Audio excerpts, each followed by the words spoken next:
For over 2,000 years, Buddhist teachings have helped people find peace, not by fighting against their thoughts, but by understanding them.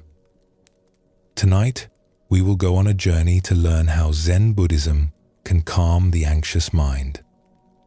Before we begin, feel free to share what time it is and where you're listening from. We live in a world that moves very fast. The mind tries to keep up. It believes that if it just thinks hard enough, worries thoroughly enough, it can keep us safe. And so it never stops. But somewhere beneath all the noise and anxious thoughts, there is a quieter way of being. Zen Buddhism points to this stillness, not as something we must create, but as something that is already here, waiting to be remembered. Tonight, we will sit with ancient stories and teachings that have guided countless people towards this peace. You do not need to do anything special as you listen. You do not need to fix yourself or quiet your mind through force. Simply let these teachings settle into you like rain soaking into soft earth. Let your body rest. The calm you are looking for is closer than you think. It has been here all along.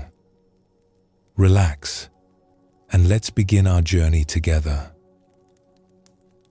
There's movement in your mind right now. Even as you listen, thoughts come and go without your permission. This is simply what minds do, and Zen Buddhism has been studying this phenomenon for over 1,000 years. The ancient teachers called it monkey mind. Picture a monkey swinging through trees, grasping one branch only to immediately reach for the next, never settling, always in motion. This isn't meant as criticism. It's simply an honest observation of how the untrained mind behaves. The Buddha himself spoke of this. He described the mind as wild, difficult to guard, difficult to control. But he also taught that this wildness could be understood, and in understanding it, we find freedom. The trouble comes when we believe we are the monkey, when we identify so completely with every anxious thought that we forget there's something else here too, something watching, something that notices the movement without being swept away by it. Anxiety feels deeply personal. It seems like your particular burden, evidence of something uniquely wrong with you. But Buddhism teaches something different. It suggests that anxiety is less personal than it appears. It's what happens when any human mind gets caught in certain patterns of thinking and reacting. This is where Zen begins. Not with fixing or solving, but with looking. With the simple, radical act of paying attention to how your own mind actually works. There's an old Zen story that has been passed down through generations of teachers and students, and it begins on a misty morning by a river. A man was rowing his small boat across the water at dawn. The air was cool and soft, visibility was poor, but he knew this crossing well. He'd made it hundreds of times. The gentle rhythm of the oars was almost meditative, and his mind was quiet for once. Then, through the fog, he saw another boat approaching. It was heading directly toward him on a collision course. He called out a warning, but the boat kept coming. He waved his arms and shouted louder. Still it approached. He tried to row out of its path, but there wasn't time. The other vessel struck his boat with a solid thud, nearly throwing him into the cold water. The man was instantly furious. His peaceful morning had been shattered. His heart pounded against his ribs. Heat rose to his face. He gripped the side of the other boat, ready to unleash his anger on whoever had been so careless, so reckless, so utterly thoughtless. But when he looked into the boat, it was empty. Just an old vessel that had slipped its moorings somewhere upstream. No captain at the helm. No one to blame. Just weathered wood and river water, drifting wherever the current pushed it. The man stood there, hands still gripping the empty boat, and felt something strange happening inside him. His anger, which had felt so justified and so necessary just moments before, had nowhere to land. There was no target for it. No story of disrespect or carelessness or malice. And without a target, the anger simply began to dissolve. Like morning fog burning off as the sun rises. He sat back down. He watched the empty boat drift away into the mist. He picked up his oars and continued his crossing. But something had shifted in his understanding. That evening, he found himself in a dispute with a merchant at the village market. The merchant had overcharged him, or so he believed, and he felt the familiar heat building in his chest. The righteous words were forming, the accusations, the certainty that he was right and this other person was wrong. Then he remembered the empty boat. He paused and looked at the merchant more carefully. This was a man with tired eyes and worried lines around his mouth. A man with his own pressures and fears and sleepless nights. A man being pushed by currents the customer couldn't see. What if this person was also an empty boat? What if the overcharge was a mistake born of exhaustion, or a calculation born of desperation to feed a family, or simply a different understanding of fair value? What if none of it was aimed at him personally at all? The anger was still there. He still believed he'd been overcharged. But the story around the anger had changed completely. And with that change, he found he could speak calmly. He could negotiate. He could even walk away without feeling wounded. The transaction remained a transaction, not a referendum on his worth or the world's fairness. For years afterward, whenever the man felt anger or anxiety rising, he would ask himself a simple question: is this an empty boat? Usually it was.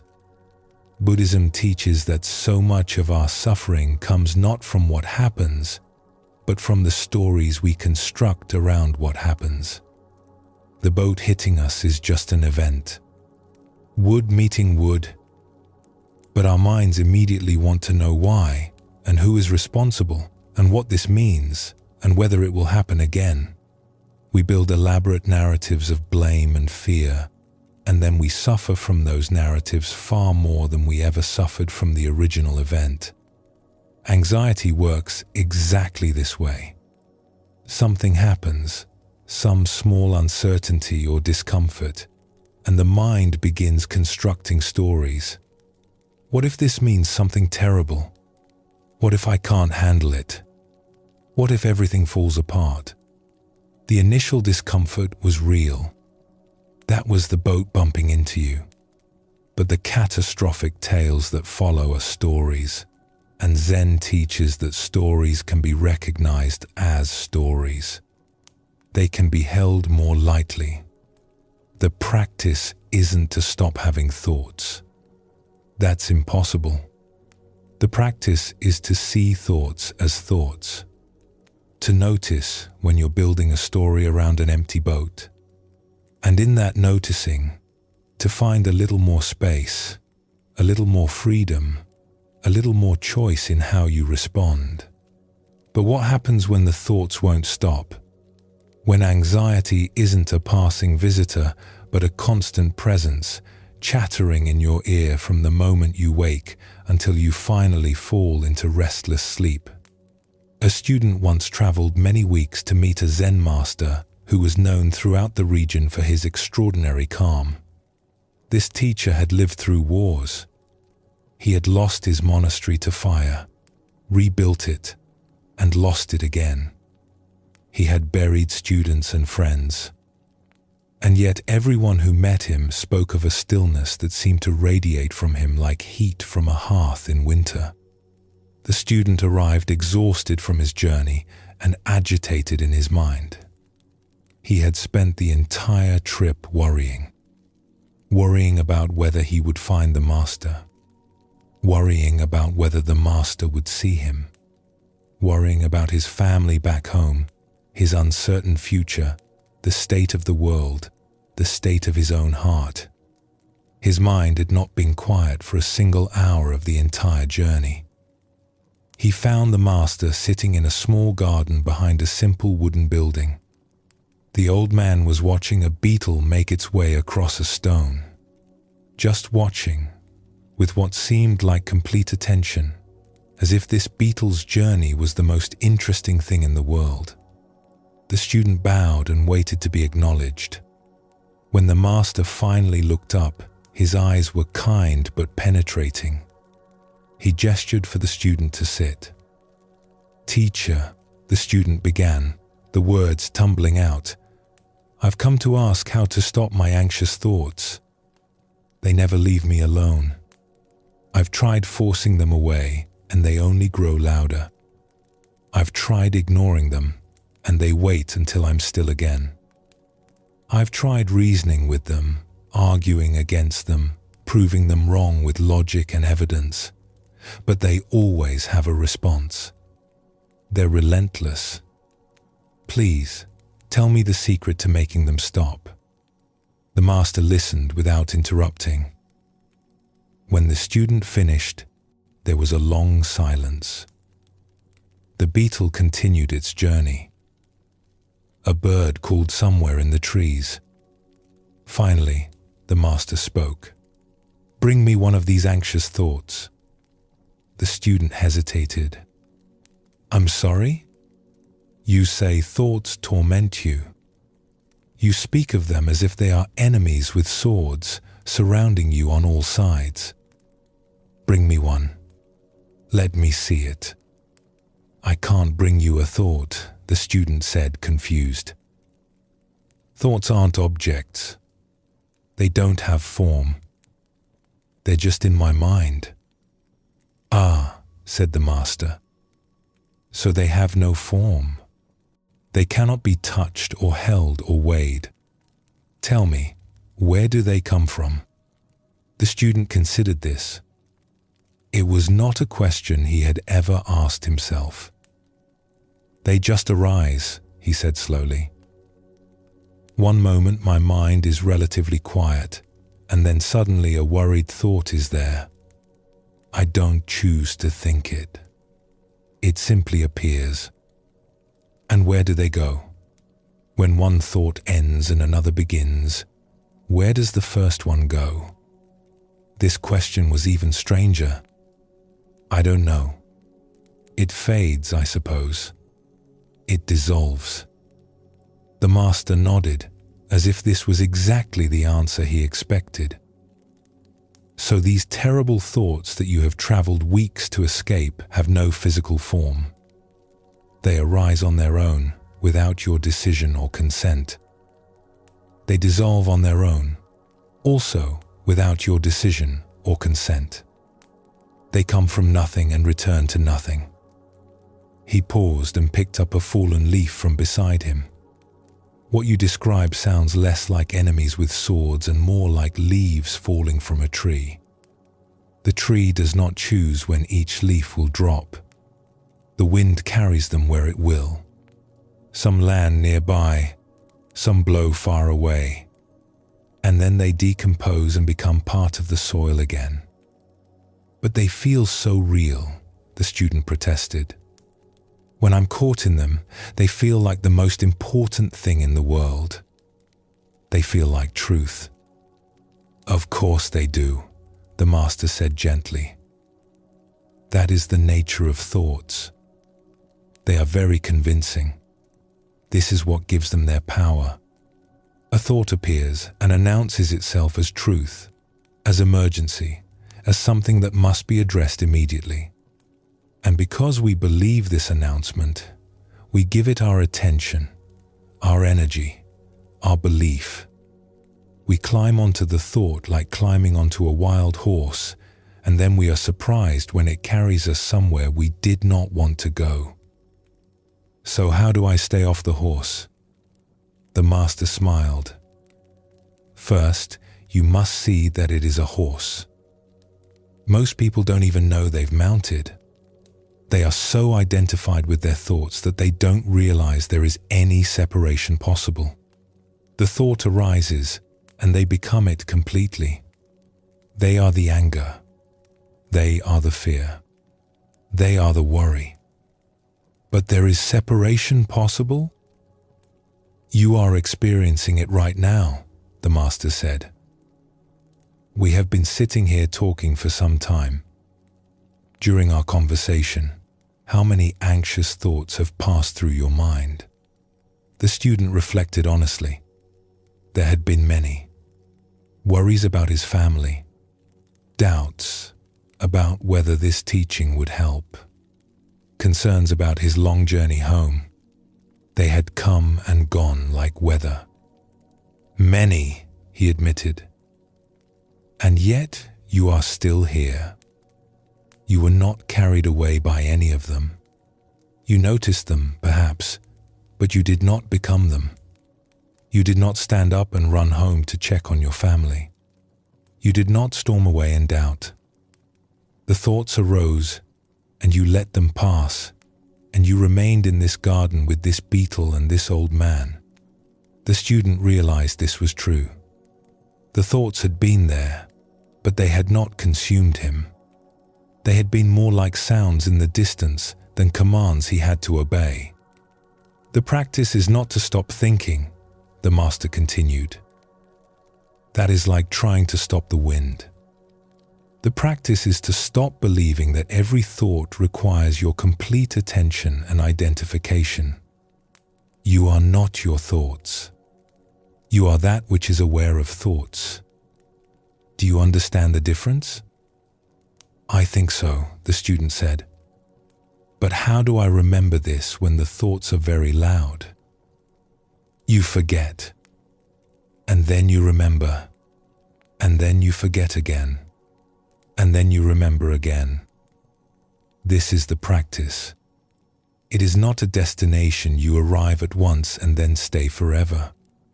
It is a returning, over and over, countless times. Every time you notice that you have been lost in thought and you come back to the present moment, that is the practice. That is enlightenment in that moment. Not some special state, but simply waking up from the dream of thought.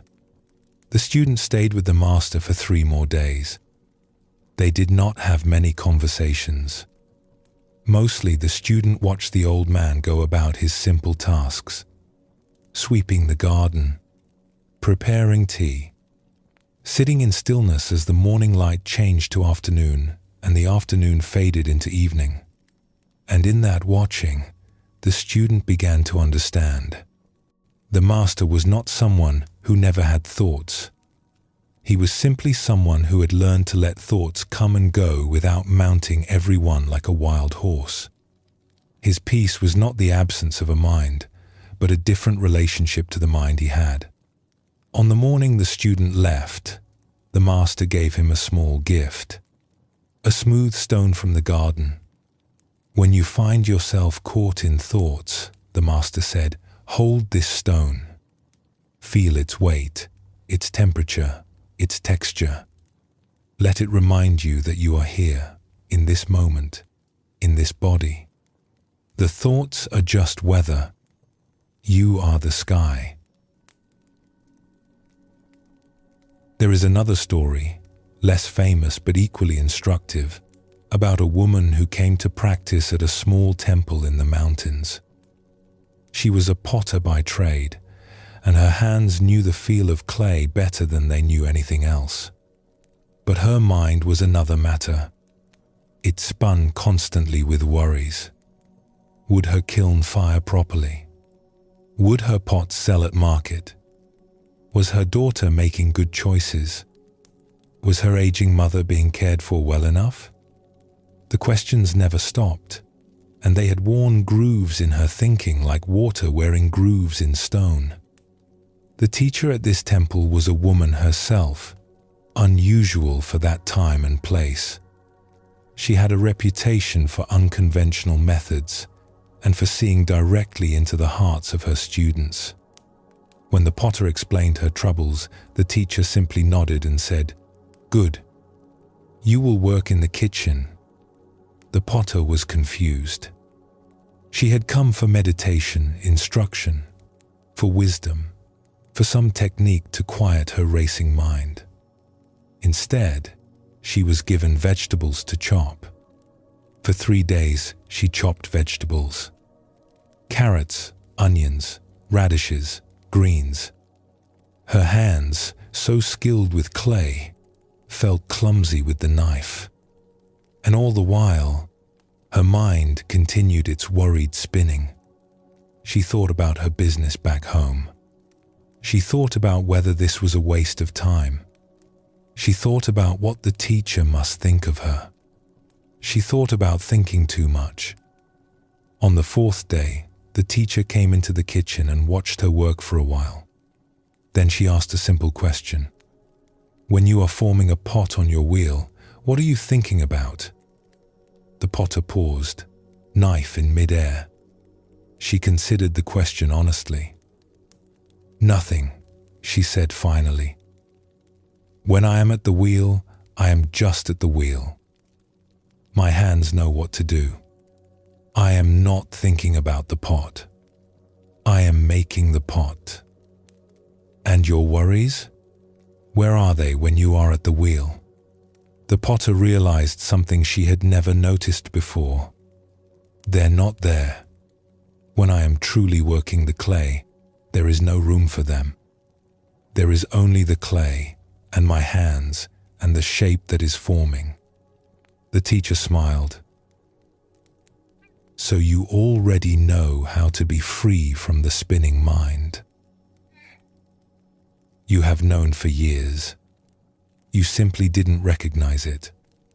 She gestured at the vegetables, the knife, the cutting board. "This is the same. When you chop, just chop. When you breathe, just breathe. When you walk, just walk." The worried mind requires you to be somewhere else, thinking about something else. It cannot survive your full presence here and now.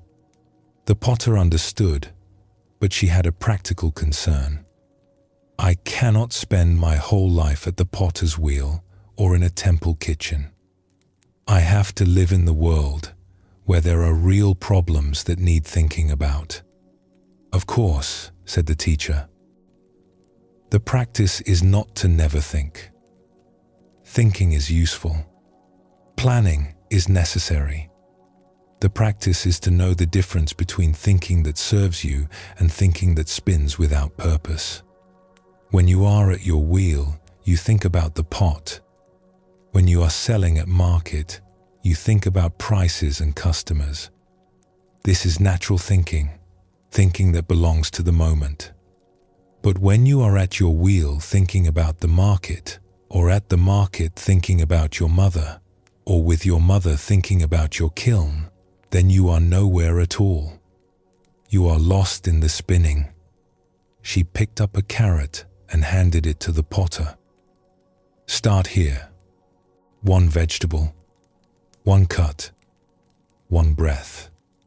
Not as a way to escape your life, but as a way to return to it. The spinning mind takes you away from your life. Presence brings you home." The potter stayed at the temple for 2 more weeks. She did not receive elaborate teachings or secret techniques. She chopped vegetables. She swept floors. She sat in silence with the other students. And slowly, gradually, she began to notice something. The spinning mind still spun, but it spun less. And when it did spin, she recognized it more quickly. Oh, she would think, "There I go again." And that recognition, that simple seeing, was enough to bring her back. When she returned to her village and her pottery wheel, she brought this practice with her. She noticed when she was present and when she was lost in thought. She noticed when her thinking was useful and when it was just spinning. She didn't become a different person. She became more fully herself, more available to her own life, less lost in the maze of her own worrying. This is what the Zen tradition calls mindfulness, though the word has become so overused that it has almost lost its meaning. It simply means paying attention, noticing what is actually happening, right here, right now, rather than being lost in stories about the past or fantasies about the future. The Buddha taught this as the foundation of the entire path. He called it right mindfulness, and he described it in beautifully simple terms. When walking, know that you are walking. When standing, know that you are standing.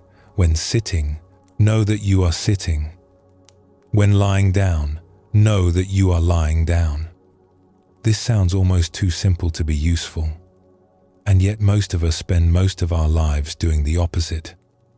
We walk while thinking about work. We eat while planning tomorrow. We lie in bed while rehashing yesterday. We are almost never simply where we are, doing what we are doing. Anxiety flourishes in this gap. It lives in the space between where you are and where your mind has wandered off to. It grows stronger every time you abandon the present moment for some imagined future or remembered past.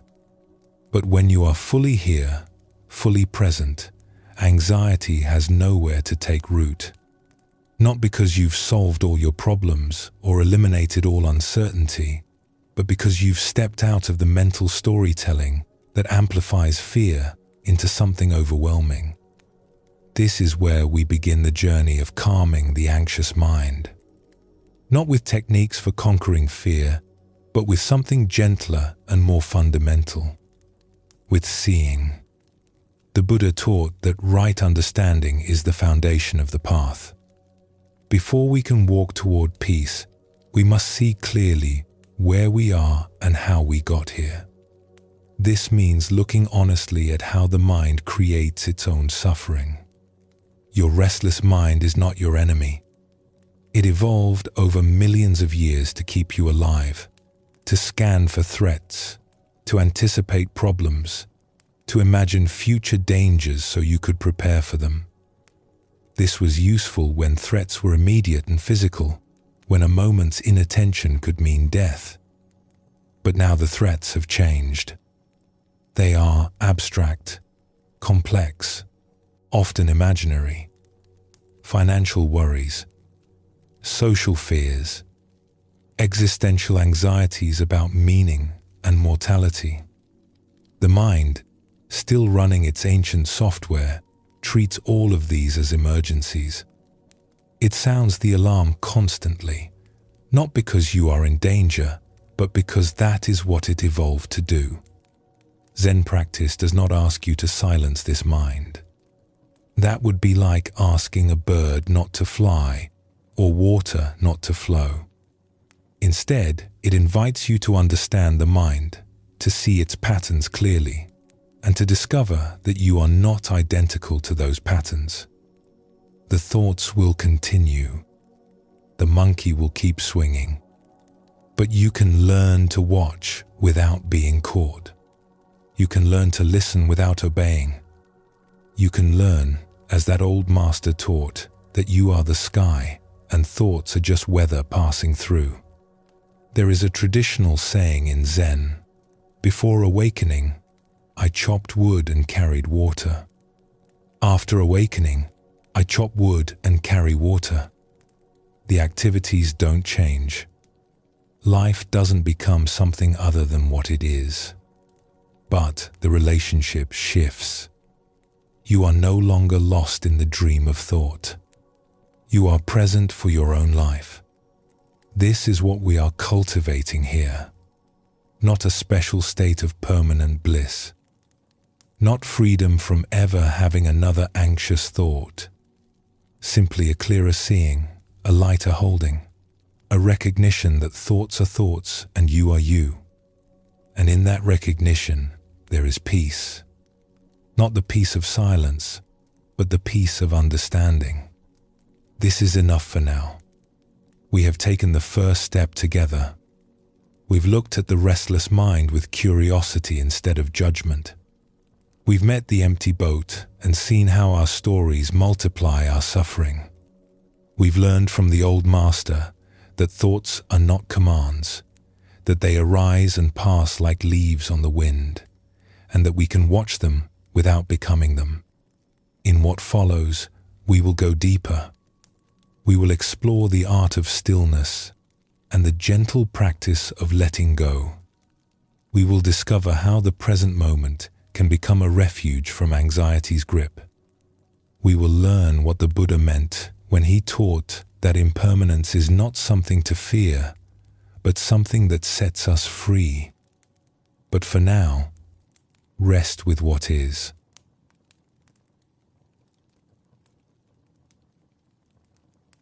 Artifact 2. The art of stillness. We live in a world that never stops moving. From the moment you wake up, there are things demanding your attention. Phones buzzing, emails waiting, people needing things from you. The noise doesn't stop, and somewhere along the way, you forgot what silence feels like. Zen offers something simple in response to all this chaos. It offers stillness, not as an escape from life, but as a way to meet life more fully. The practice of sitting meditation, called Zazen in Japanese, has been at the heart of Zen for over 1,000 years. But it's often misunderstood. People think meditation is about achieving something, about reaching a special state where thoughts stop and bliss begins, about becoming someone calmer, better, more spiritual. But that's not what Zazen is. Zazen is just sitting, nothing to achieve, nowhere to get to, no special state to reach. You sit down, you breathe, you notice what's happening. That's it. This might sound disappointing if you came looking for magic. But there's something deeply freeing about a practice that asks nothing of you except your presence. You don't have to be good at it. You don't have to quiet your mind or control your thoughts. You just have to show up and sit. The Buddha himself found awakening while sitting under a tree, not performing elaborate rituals, not studying ancient texts, just sitting, watching, being present with things as they are. There's a reason stillness has been valued by every wisdom tradition in human history. When you stop moving, something has a chance to settle. Like muddy water that becomes clear when you stop stirring it, the mind naturally calms when you give it space. There's an old story from Japan about a tea master named Takeno. He was famous throughout the land for the beauty and precision of his tea ceremony. Lords and warriors traveled great distances just to experience tea prepared by his hands. In his small tea room, time seemed to slow down. The troubles of the world faded away. There was only the steam rising from the cup, the quiet movements, the deep peace that filled the space. But Takeno was not a warrior. He had never held a sword in his life. He knew nothing of combat or fighting. He was simply a man who had devoted his life to the way of tea. One day, while traveling to serve tea at a lord's estate, Takeno accidentally bumped into a young samurai on the street. It was a small thing, barely a touch of shoulders as they passed. But the samurai was in a foul mood, and he took offense. "You have insulted me," the samurai declared loudly, so everyone nearby could hear. "I demand satisfaction. We will duel at dawn tomorrow by the river." Takeno was terrified. He had no training with a sword. He had never been in a fight in his entire life. A duel with an experienced samurai meant certain death. He spent the rest of the day in a panic, his mind spinning through possibilities. Could he run away? Could he hide? Could he find someone to fight in his place? None of these options were possible without bringing shame on himself and his family. Finally, in desperation, he went to visit a sword master who lived in the city. Perhaps this teacher could give him a few quick lessons, some basic technique that might help him survive. The swordmaster listened to Takeno's story and shook his head sadly. There is nothing I can teach you in one night that will save you from an experienced swordsman. If you face him blade to blade, you will die. Takeno felt his heart sink. Then there is no hope? The swordmaster was quiet for a long moment. Then he asked an unexpected question. Tell me about your tea ceremony. What is it like when you prepare tea?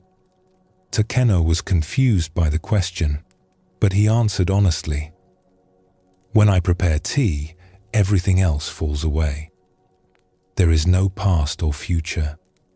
There is only the water, the cup, the movements I have practiced 10,000 times. I am not thinking about anything. I am simply there, completely present, doing what I am doing. And are you afraid when you make tea? Afraid? No. There is no fear. There is no self to be afraid. There is only the ceremony. The sword master nodded slowly. Then this is my advice. Tomorrow, when you face the samurai, do not try to fight him. You will lose. Instead, prepare to serve tea. Face your death the same way you prepare your ceremony, with complete presence, with no thought of past or future, with no self to protect or defend. Takeno didn't fully understand, but he had no other options. That night, he sat in stillness, preparing himself not to fight, but to die with the same grace with which he had lived. The next morning, he walked to the river where the samurai waited. A small crowd had gathered to watch.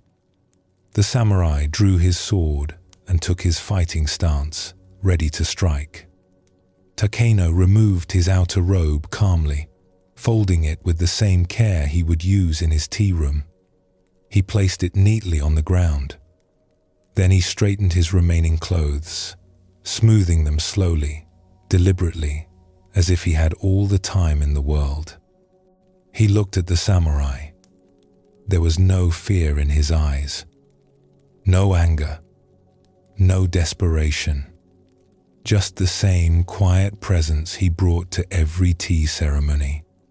He was not thinking about winning or losing, living or dying. He was simply there, in that moment, completely. He reached for his sword, which he barely knew how to hold, and began to raise it over his head. His movements were slow and deliberate, like pouring water into a cup. The samurai hesitated. Something was wrong. This was not how an opponent was supposed to behave. Where was the fear? Where was the desperation? This tea master moved like a man who had already accepted death, who had nothing to lose, who was completely at peace with whatever happened next. The samurai had seen many men face death. They always showed fear. They always made mistakes. But this man showed nothing except calm presence. It was unnerving. It suggested a skill, a depth, that the samurai couldn't see or understand. Doubt crept into the samurai's mind. Was this tea master hiding some secret technique? Was his stillness a trap?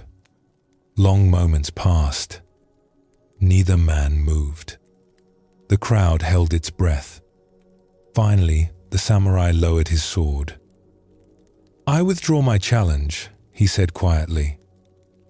"There is nothing to be gained here." He turned and walked away. Takeno stood by the river for a long time, still and quiet, feeling the morning sun on his face. This story points to something important about stillness. It's not weakness. It's not passivity. It's not giving up or checking out from life. True stillness is a kind of power.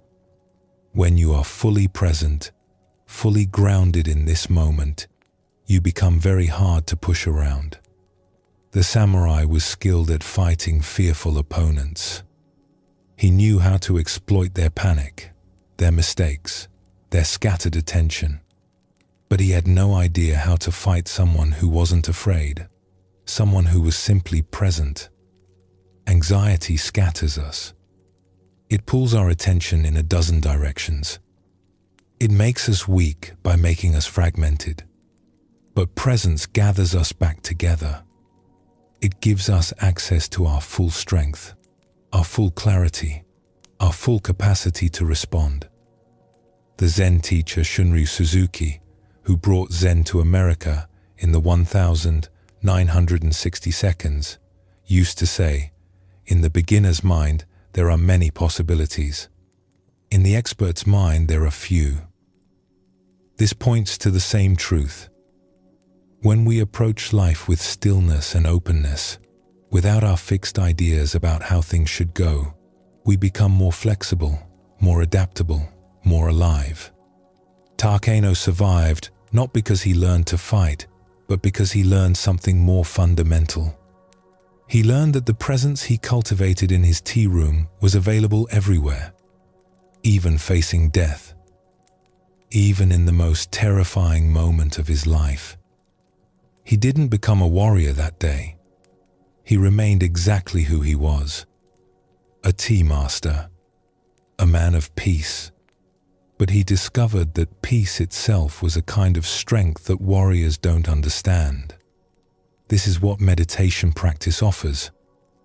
Not a technique for escaping difficult situations, but training in presence that you can bring to any situation. The stillness you find on the cushion doesn't stay on the cushion. It comes with you into the rest of your life. There was a Zen monk named Ryokan who lived alone in a small hut on a mountainside in Japan about 200 years ago. He owned almost nothing. A few robes, a begging bowl, some brushes for calligraphy. He spent his days writing poetry, playing with the village children, and sitting in meditation. People found his simplicity puzzling.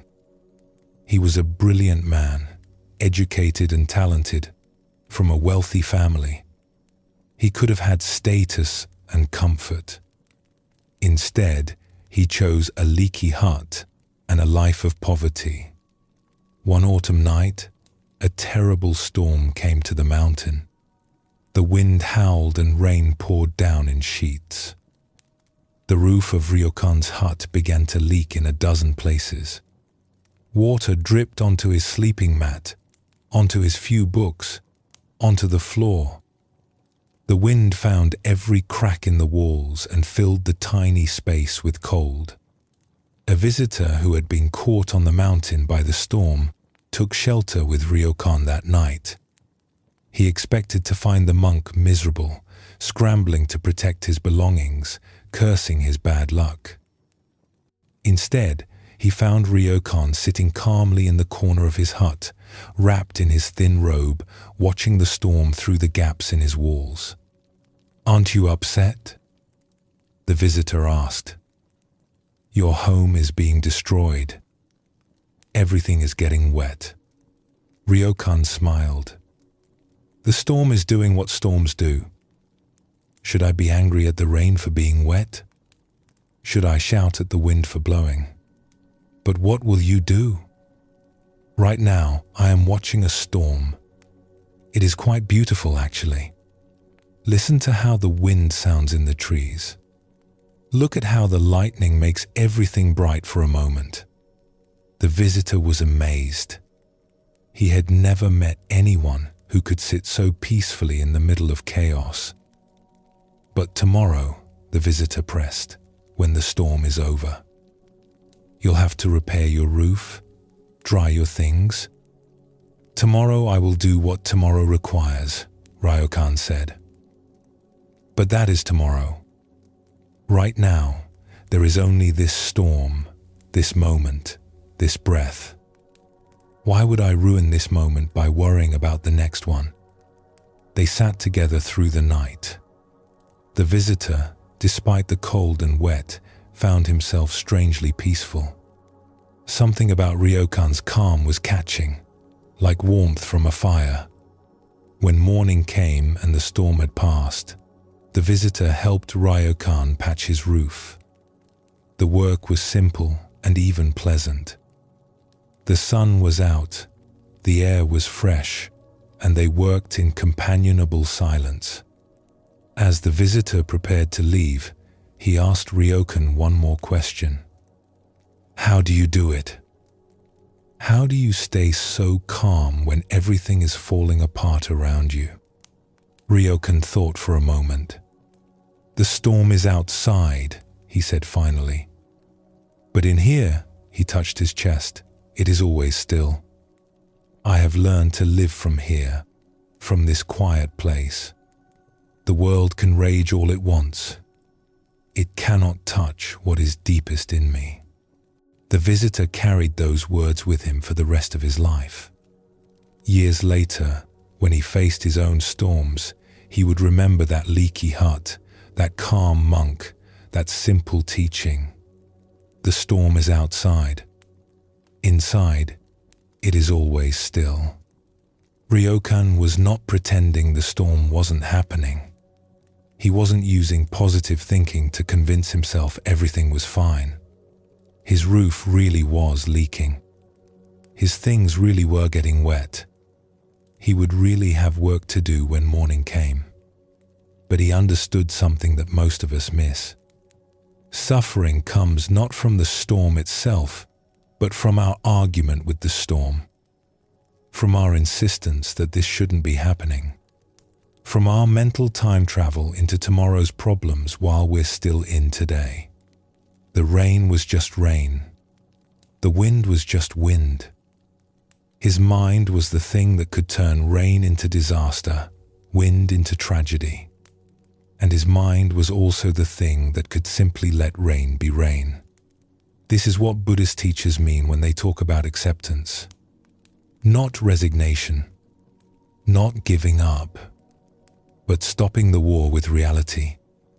The storm is here. It's already here. Fighting against its existence doesn't make it go away. It just adds a layer of suffering on top of the original discomfort. Ryokan had practiced stillness for so many years that he could find it even in chaos. This didn't make his life easier in any material sense. He was still poor. His hut still leaked.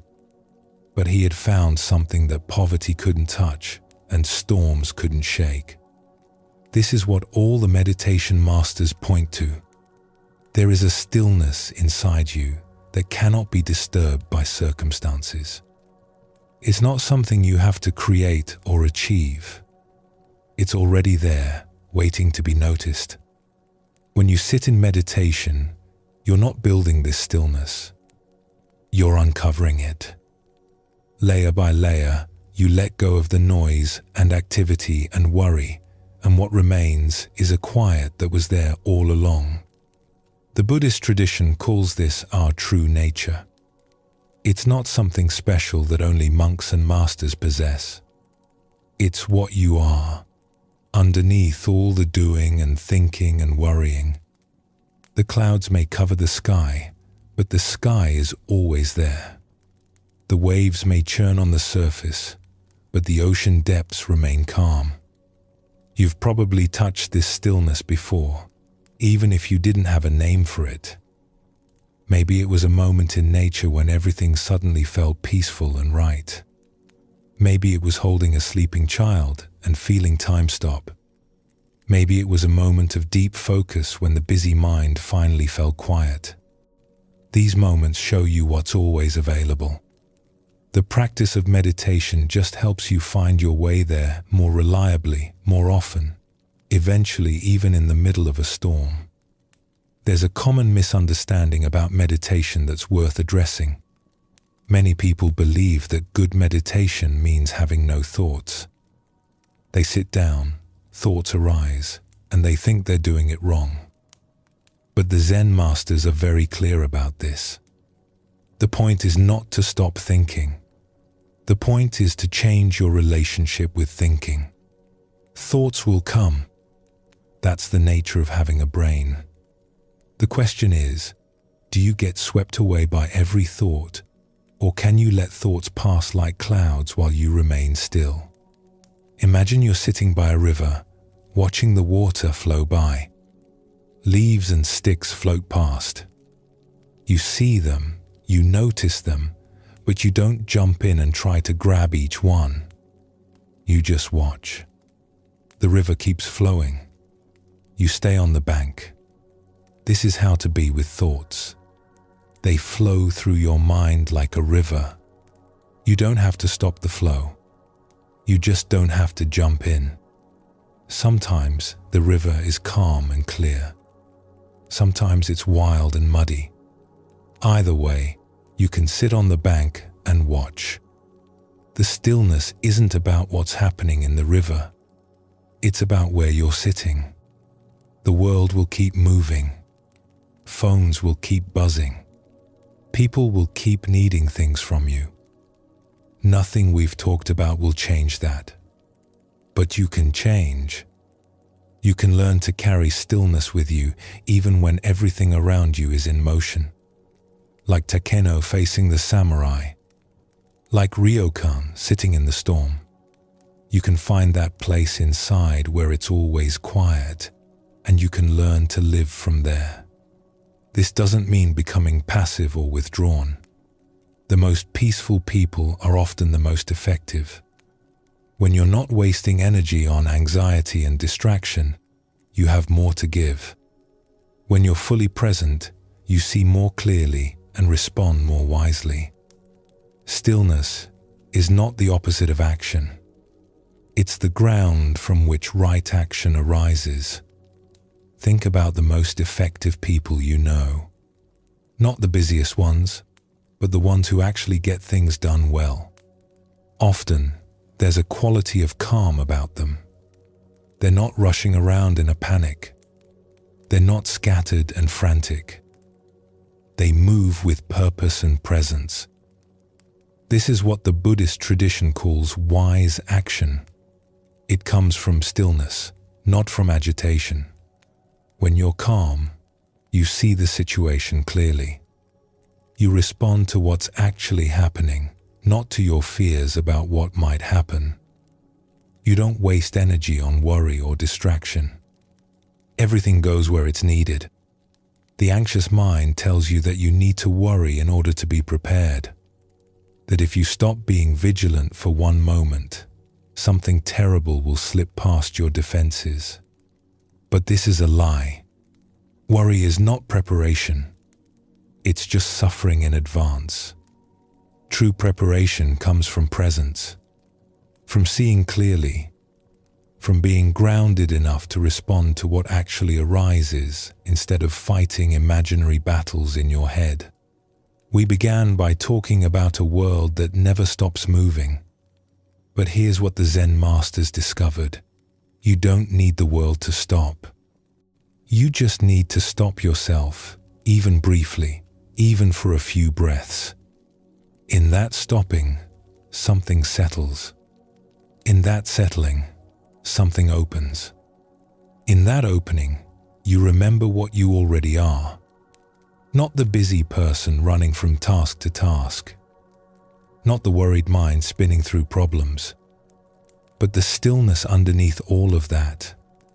The awareness that was there before the noise began and will be there after it ends. This stillness is your birthright. It's not something you have to earn or achieve. It's simply something to uncover, to return to remember. And with practice, with patience, With the gentle discipline of showing up again and again, it becomes more available. Not just on the cushion, but in the kitchen. Not just in silence, but in noise. Not just when life is easy, but right in the middle of the storm. That's what we're learning here.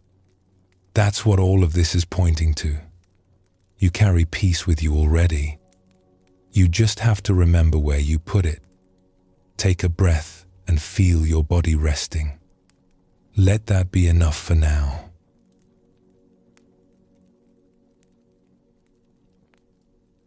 We've looked at the restless mind. We've explored the power of stillness. Now we come to something that might be the most important teaching of all, and also the most misunderstood. Letting go. These two words get used a lot. Self-help books tell you to let go. Well-meaning friends tell you to let go. You probably tell yourself to let go. But what does it actually mean? And why is it so hard? The Buddha taught that clinging is at the root of our suffering. Not pain itself, but the way we grip onto things. We cling to pleasant experiences, wanting them to last forever. We cling to ideas about how life should be. We cling to our sense of who we are and how others should see us. We cling to the past. We cling to our fears about the future. All this clinging creates tension. It's like making a fist and holding it tight all day long. After a while, your hand aches. Your arm is exhausted. You've used so much energy just holding on. And here's the strange part. Most of the time, we don't even know we're doing it. The gripping has become so normal that we've forgotten there's another way. Letting go isn't about forcing yourself to stop caring. It isn't about becoming cold or detached. It isn't about pretending things don't matter. It's about softening the grip, opening the fist, allowing things to be as they are, even when they're not as you wish they were. This is one of the kindest things you can do for yourself, and one of the hardest to learn. There was a Zen master who had a cup that he loved very much. It wasn't valuable in any worldly sense. Just a simple clay cup, handmade, with a small chip on the rim and a glaze that had worn thin in places. But he had used this cup every day for 30 years. He had drunk his morning tea from it thousands of times. It had been with him through everything, a quiet companion to his days. His students noticed how carefully he handled this cup, how he washed it gently after each use and placed it back on its shelf with attention. Some of them thought it was strange that a Zen master, who taught non-attachment, would be so devoted to a simple cup. One morning, a young student was helping clean the master's room. He picked up the cup to dust the shelf beneath it, and it slipped from his fingers. It fell to the stone floor and shattered into pieces. The student was horrified. He stood frozen, staring at the broken cup, his face white with shame.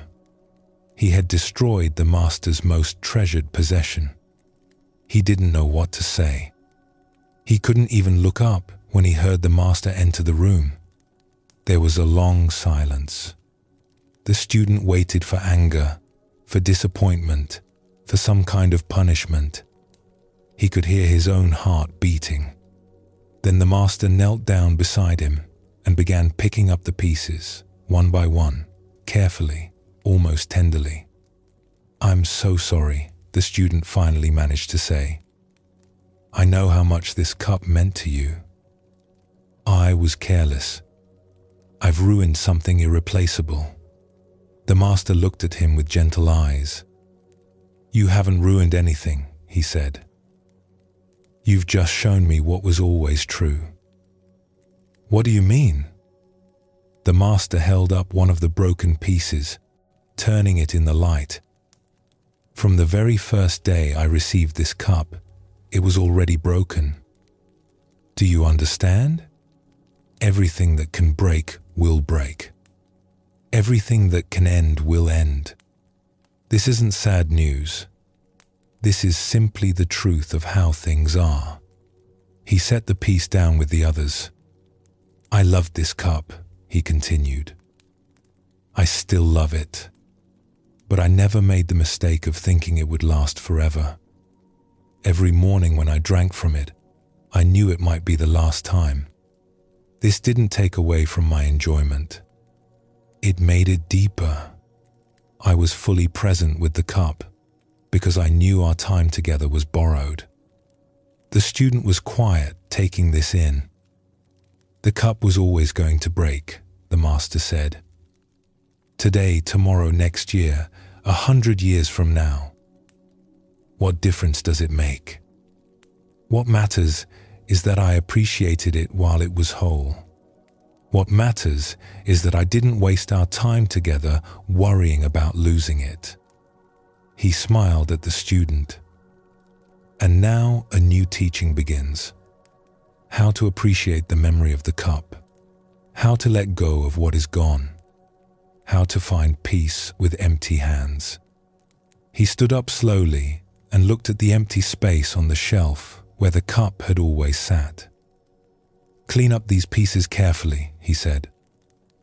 And thank you. You have given me a good lesson today. The student gathered the broken pieces with great care, wrapping them in cloth. He expected to throw them away, but something made him keep them instead. Years later, when he had become a teacher himself, he would sometimes take out those broken pieces and show them to his own students. He would tell them the story of that morning, of his shame and the master's gentle response. He would hold up a fragment of glazed clay and say, "This taught me more about letting go than any book or lecture ever could." And his students would look at the broken pieces and understand something that words alone could never convey. That we can love what is broken. That we can find peace with what is gone. That letting go doesn't mean forgetting. It means holding differently. This story shows us what letting go really means. It doesn't mean not loving things. The master loved his cup deeply. It doesn't mean being detached or cold. His care for the cup was obvious to everyone. What it means is not adding extra suffering on top of the natural flow of life. Things come and things go. That's just how it is. When we accept this deeply, we can love fully without the constant fear of loss poisoning our experience. The Buddha called this kind of clinging upadana. It's the grasping that says, this must stay exactly as it is. This must not change. I cannot be okay unless things remain the way I want them. But nothing remains. Everything changes. And when we demand permanence from an impermanent world, we set ourselves up for endless suffering. Letting go is simply aligning yourself with reality. Not fighting against the nature of things. Not exhausting yourself trying to hold back the tide. The master wasn't pretending the cup didn't matter. He was saying, it mattered and it's gone, and I can be at peace with both of those truths. There's another story, simpler but equally powerful, about a teacher and her student. This student had been practicing meditation for several months. She was earnest and dedicated, sitting every morning before dawn, following all the instructions carefully. But she wasn't finding the peace she was looking for. If anything, she felt more frustrated than when she began. One day, she came to her teacher in distress. "I'm doing everything right," she said. "I sit in the correct posture. I follow my breath. I try so hard to let go of my thoughts.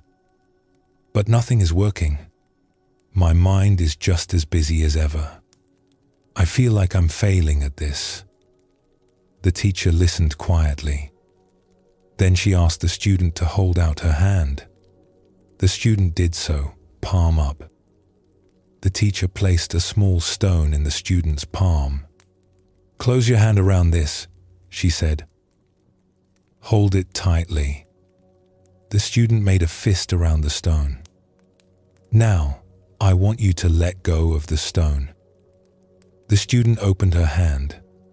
The stone sat in her palm. "No," said the teacher. "You haven't let go. The stone is still there."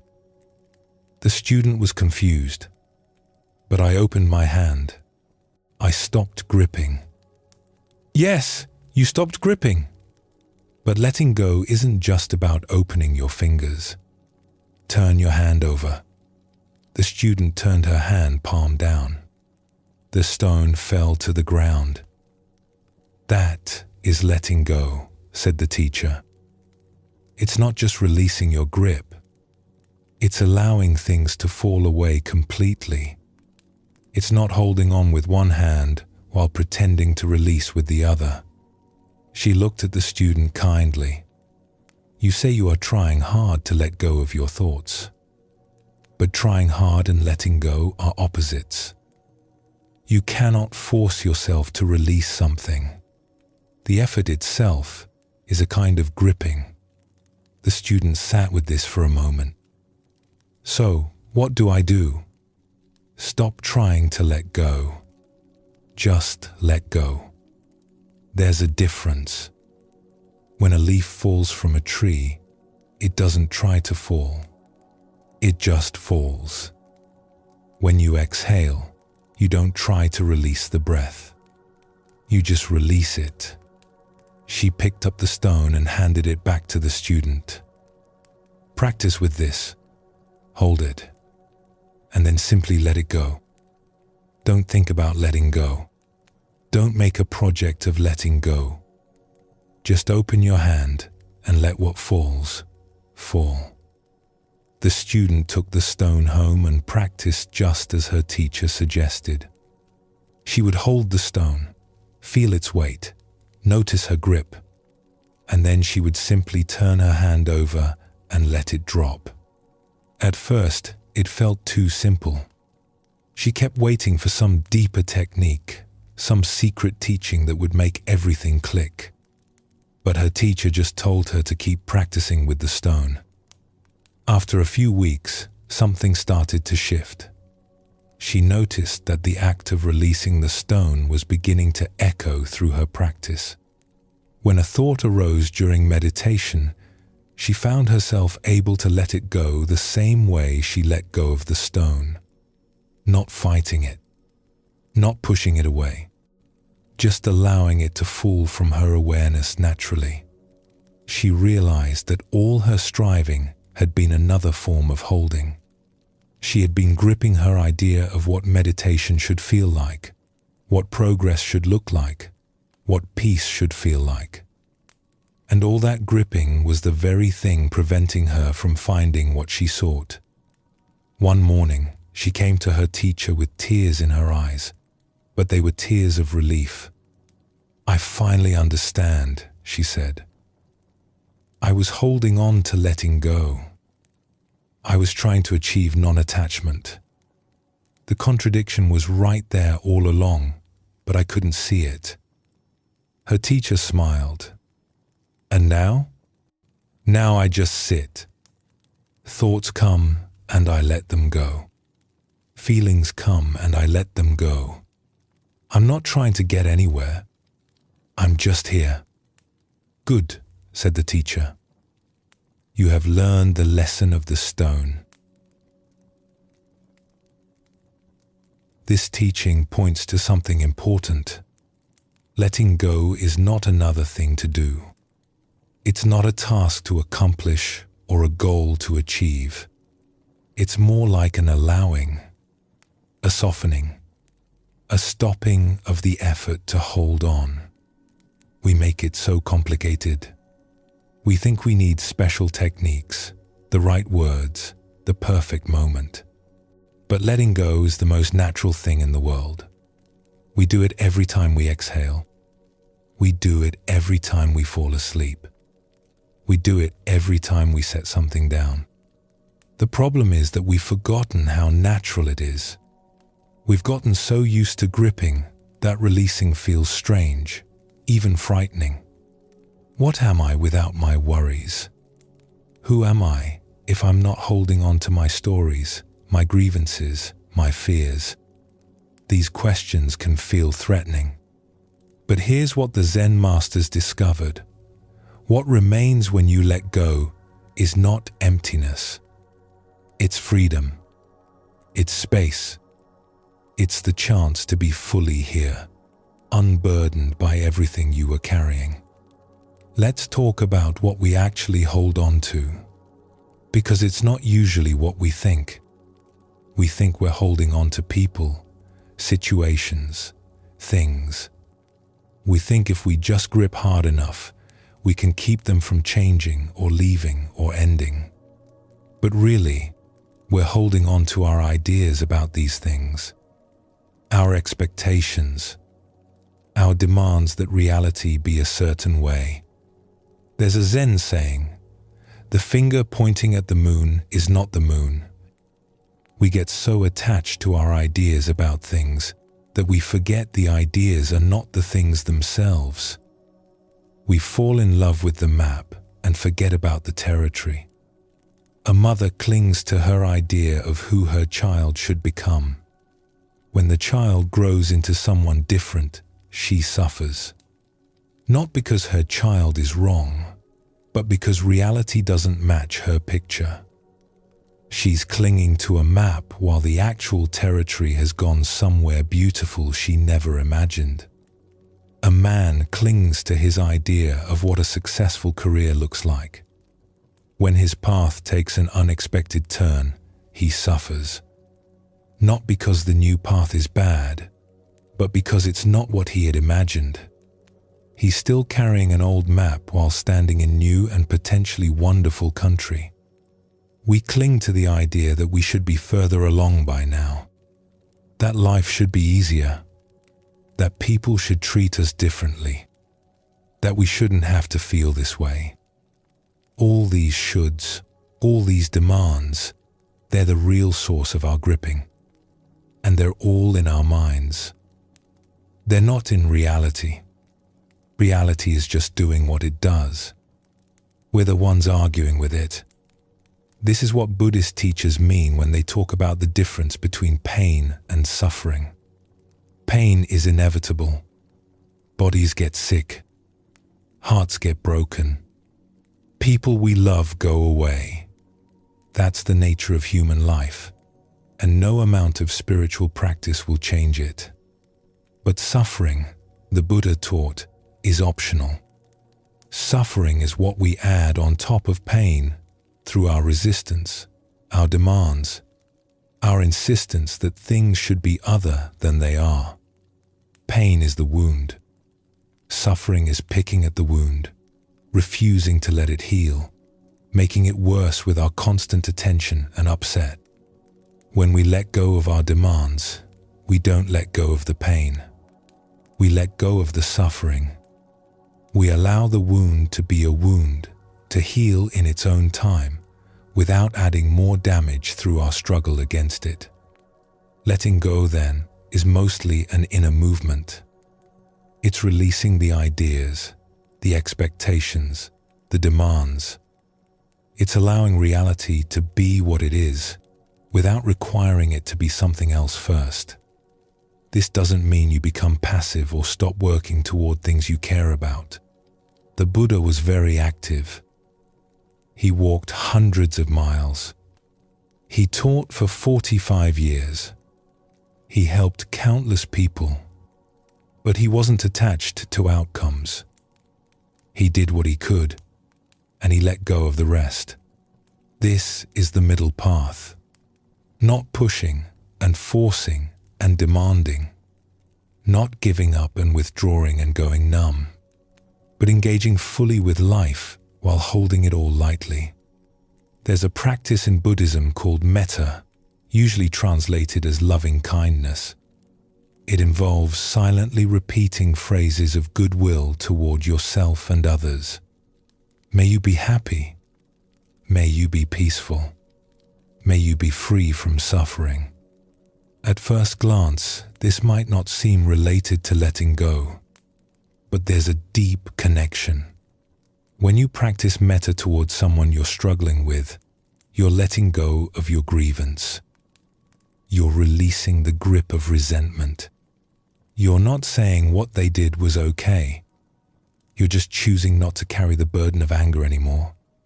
When you practice metta toward yourself, you're letting go of harsh self-judgment.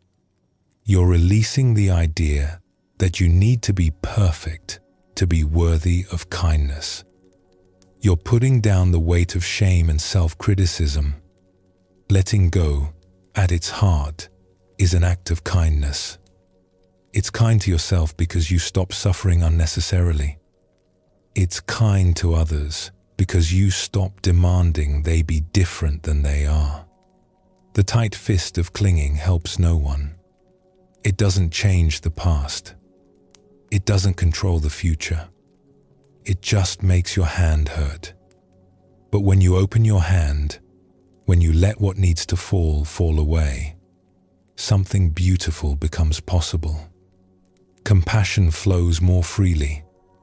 Connection becomes easier. You have room for what's actually here instead of being crowded out by everything you're holding on to. There's another thing to say about letting go, and it might be the most important. Sometimes, letting go happens on its own. We think we have to do something, to work at releasing, to figure out the right technique. And sometimes that's helpful. But often, letting go is less about doing and more about ripening. You carry something for as long as you need to carry it.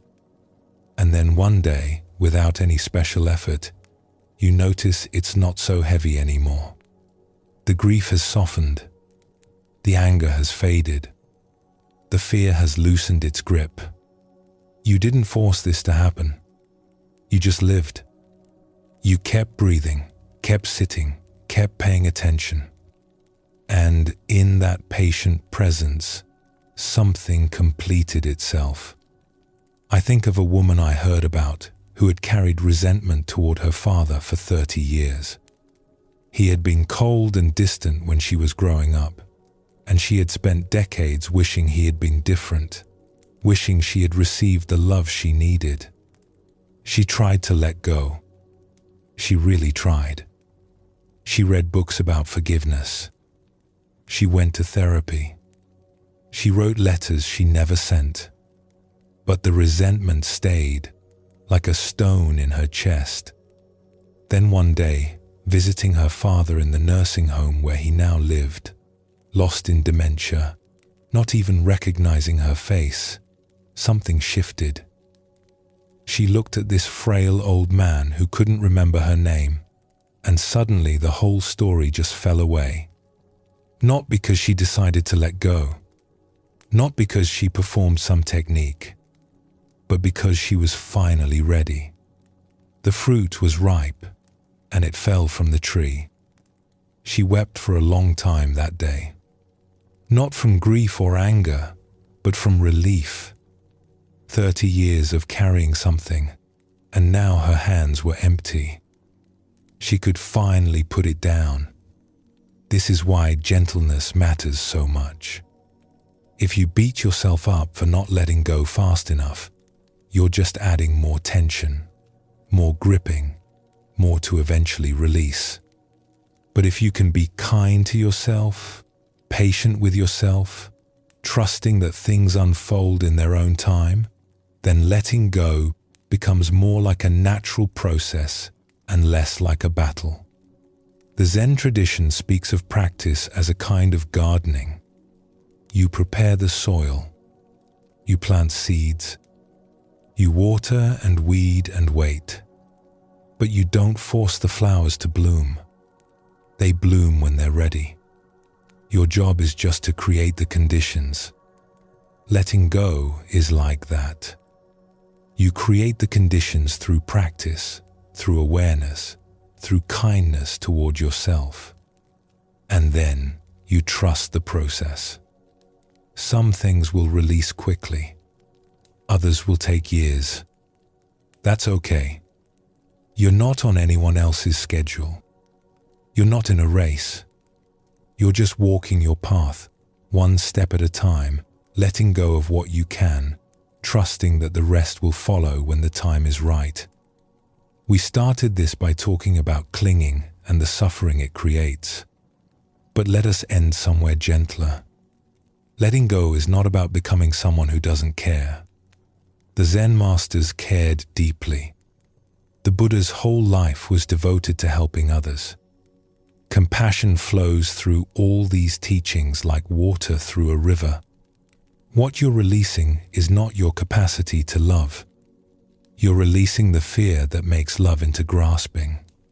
You're releasing the tension that turns care into control. You're releasing the tight grip that squeezes the joy out of everything it touches. When you let go, you don't lose anything real. You lose the extra suffering you were adding to life.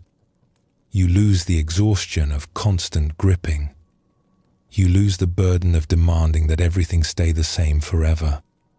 And what you gain is space, room to breathe, freedom to be present for what's actually here, the ability to love fully without being imprisoned by fear.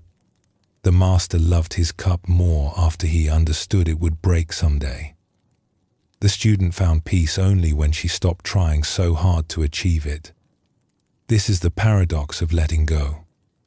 In releasing, we receive. In opening our hands, we find they're full. Notice where you might be holding on right now. And with great gentleness, see if you can soften just a little.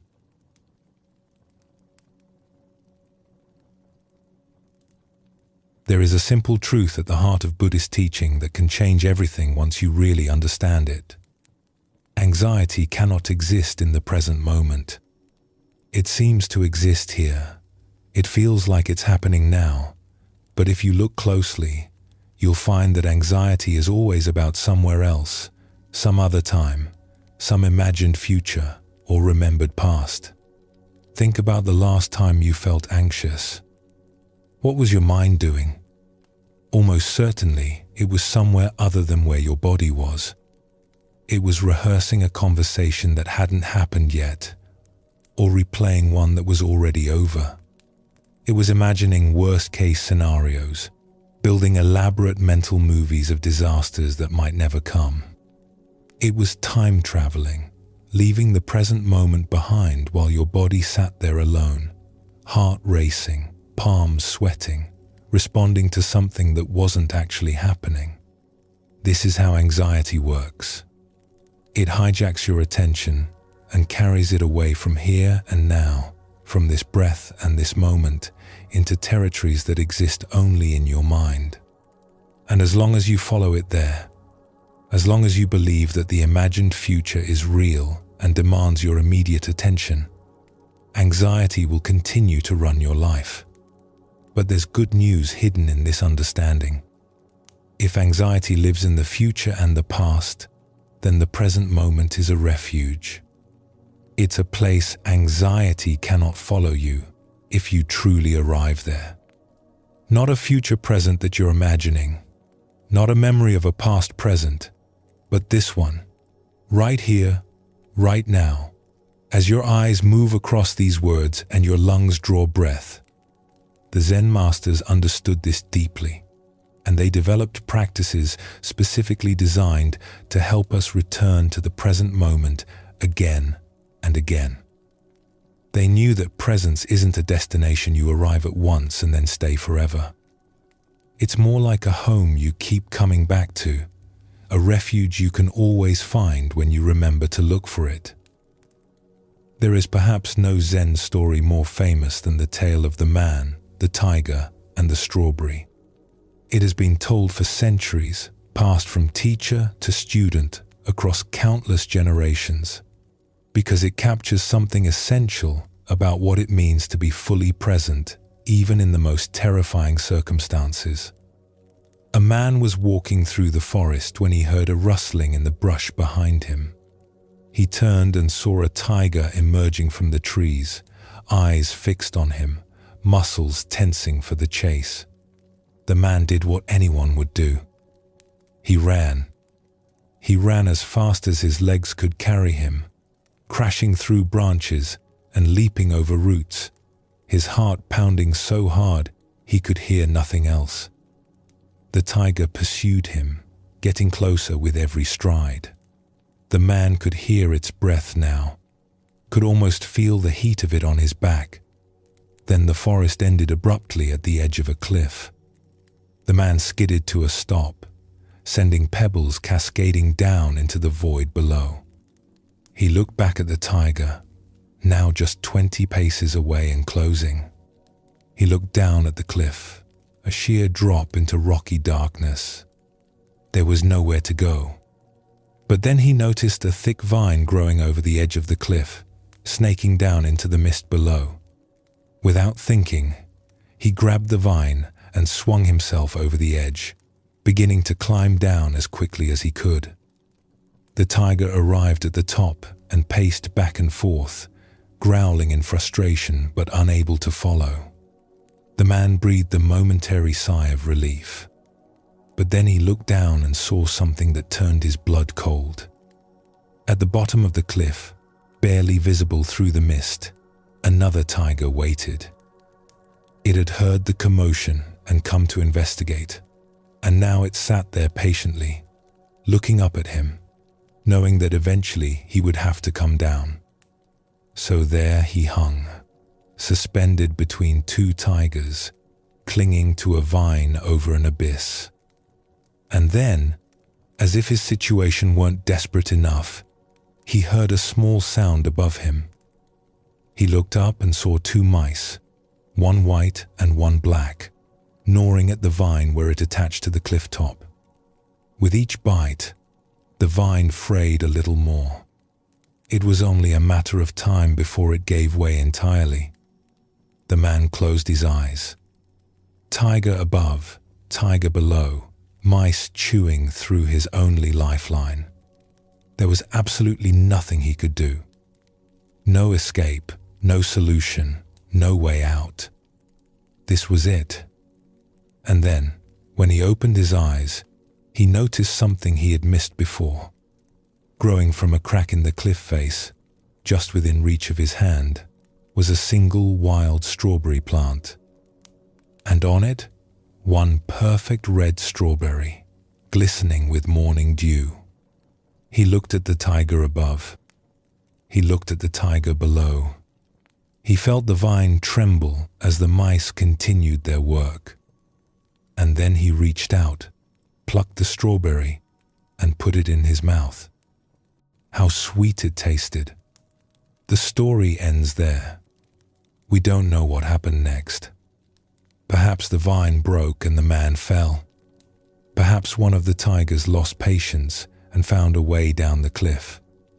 Perhaps, in a turn that the story doesn't bother to include, he was somehow rescued. It doesn't matter. The story isn't interested in what happened next. It's only interested in that one moment, that one strawberry, that one act of complete presence in impossible circumstances. This story disturbs people sometimes. They want the man to escape somehow, to find a clever solution, to be rescued at the last moment. The lack of resolution feels unsatisfying, even cruel. But the story isn't about escape. It's about something far more important. The man in the story is all of us.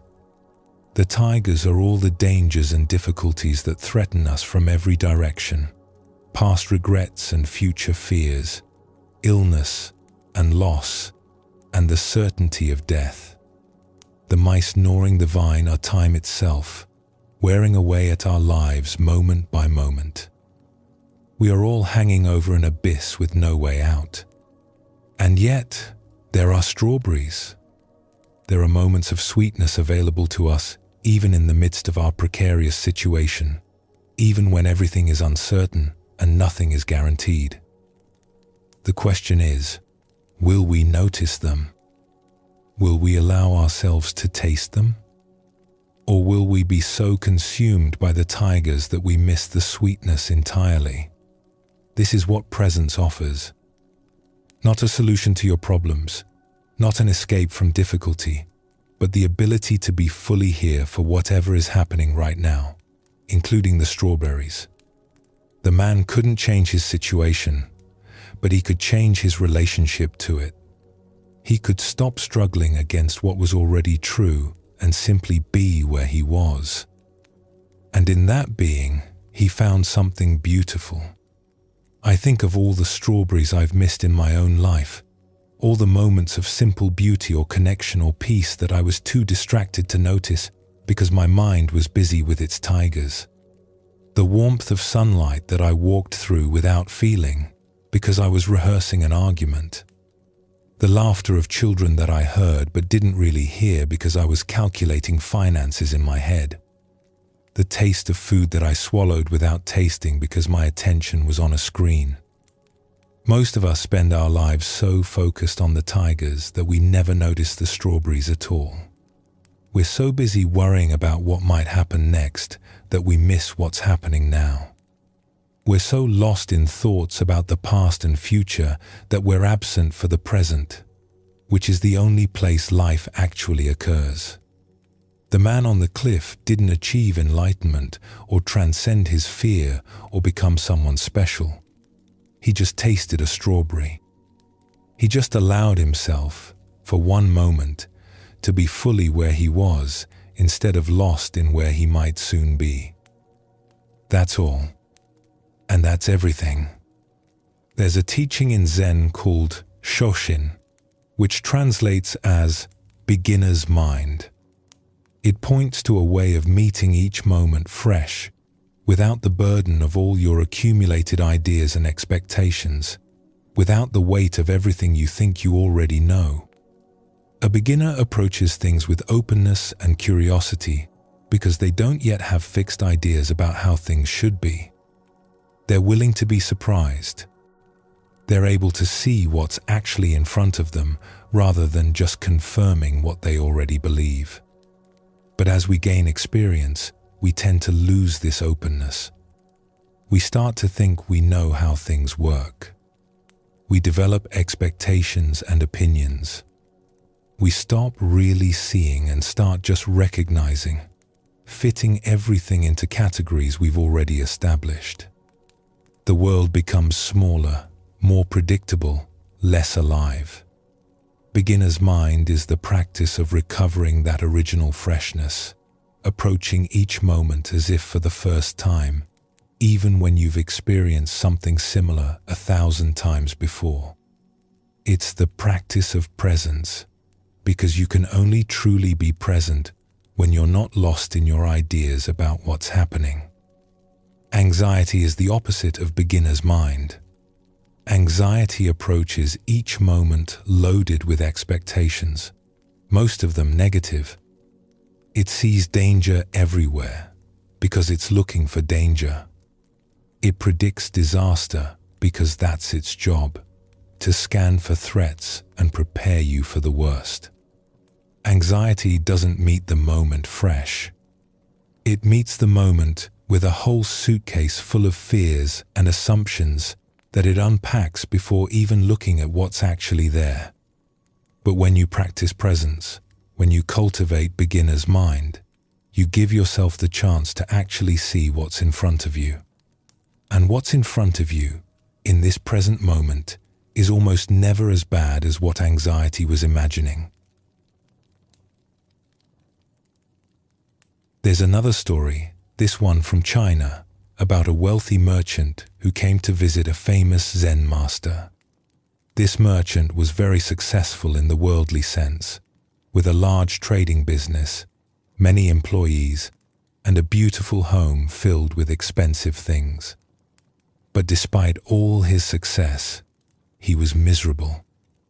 His mind never stopped churning with worries about his business, his competitors, his future. He couldn't sleep. He couldn't enjoy his food. He couldn't be present with his family because his thoughts were always elsewhere, calculating and planning and fearing. He had heard that this particular Zen master was very wise, that he had helped many people find peace. So the merchant made the long journey to the master's simple temple in the mountains, hoping to find relief from his endless anxiety. When he arrived, the master welcomed him warmly and invited him to sit for tea. The merchant, eager to get to the point, immediately began describing his problems. He talked about the pressures of his business, the deals that might fall through, the competitors who were always trying to undercut him, the employees who might be stealing from him, the economy that might turn at any moment. He talked and talked, barely pausing for breath, pouring out all his worries as if emptying a bucket of dirty water. The master listened quietly, nodding occasionally, saying nothing. When the merchant finally ran out of words, the master picked up the teapot and began to pour tea into the merchant's cup. The merchant watched as the tea rose in the cup.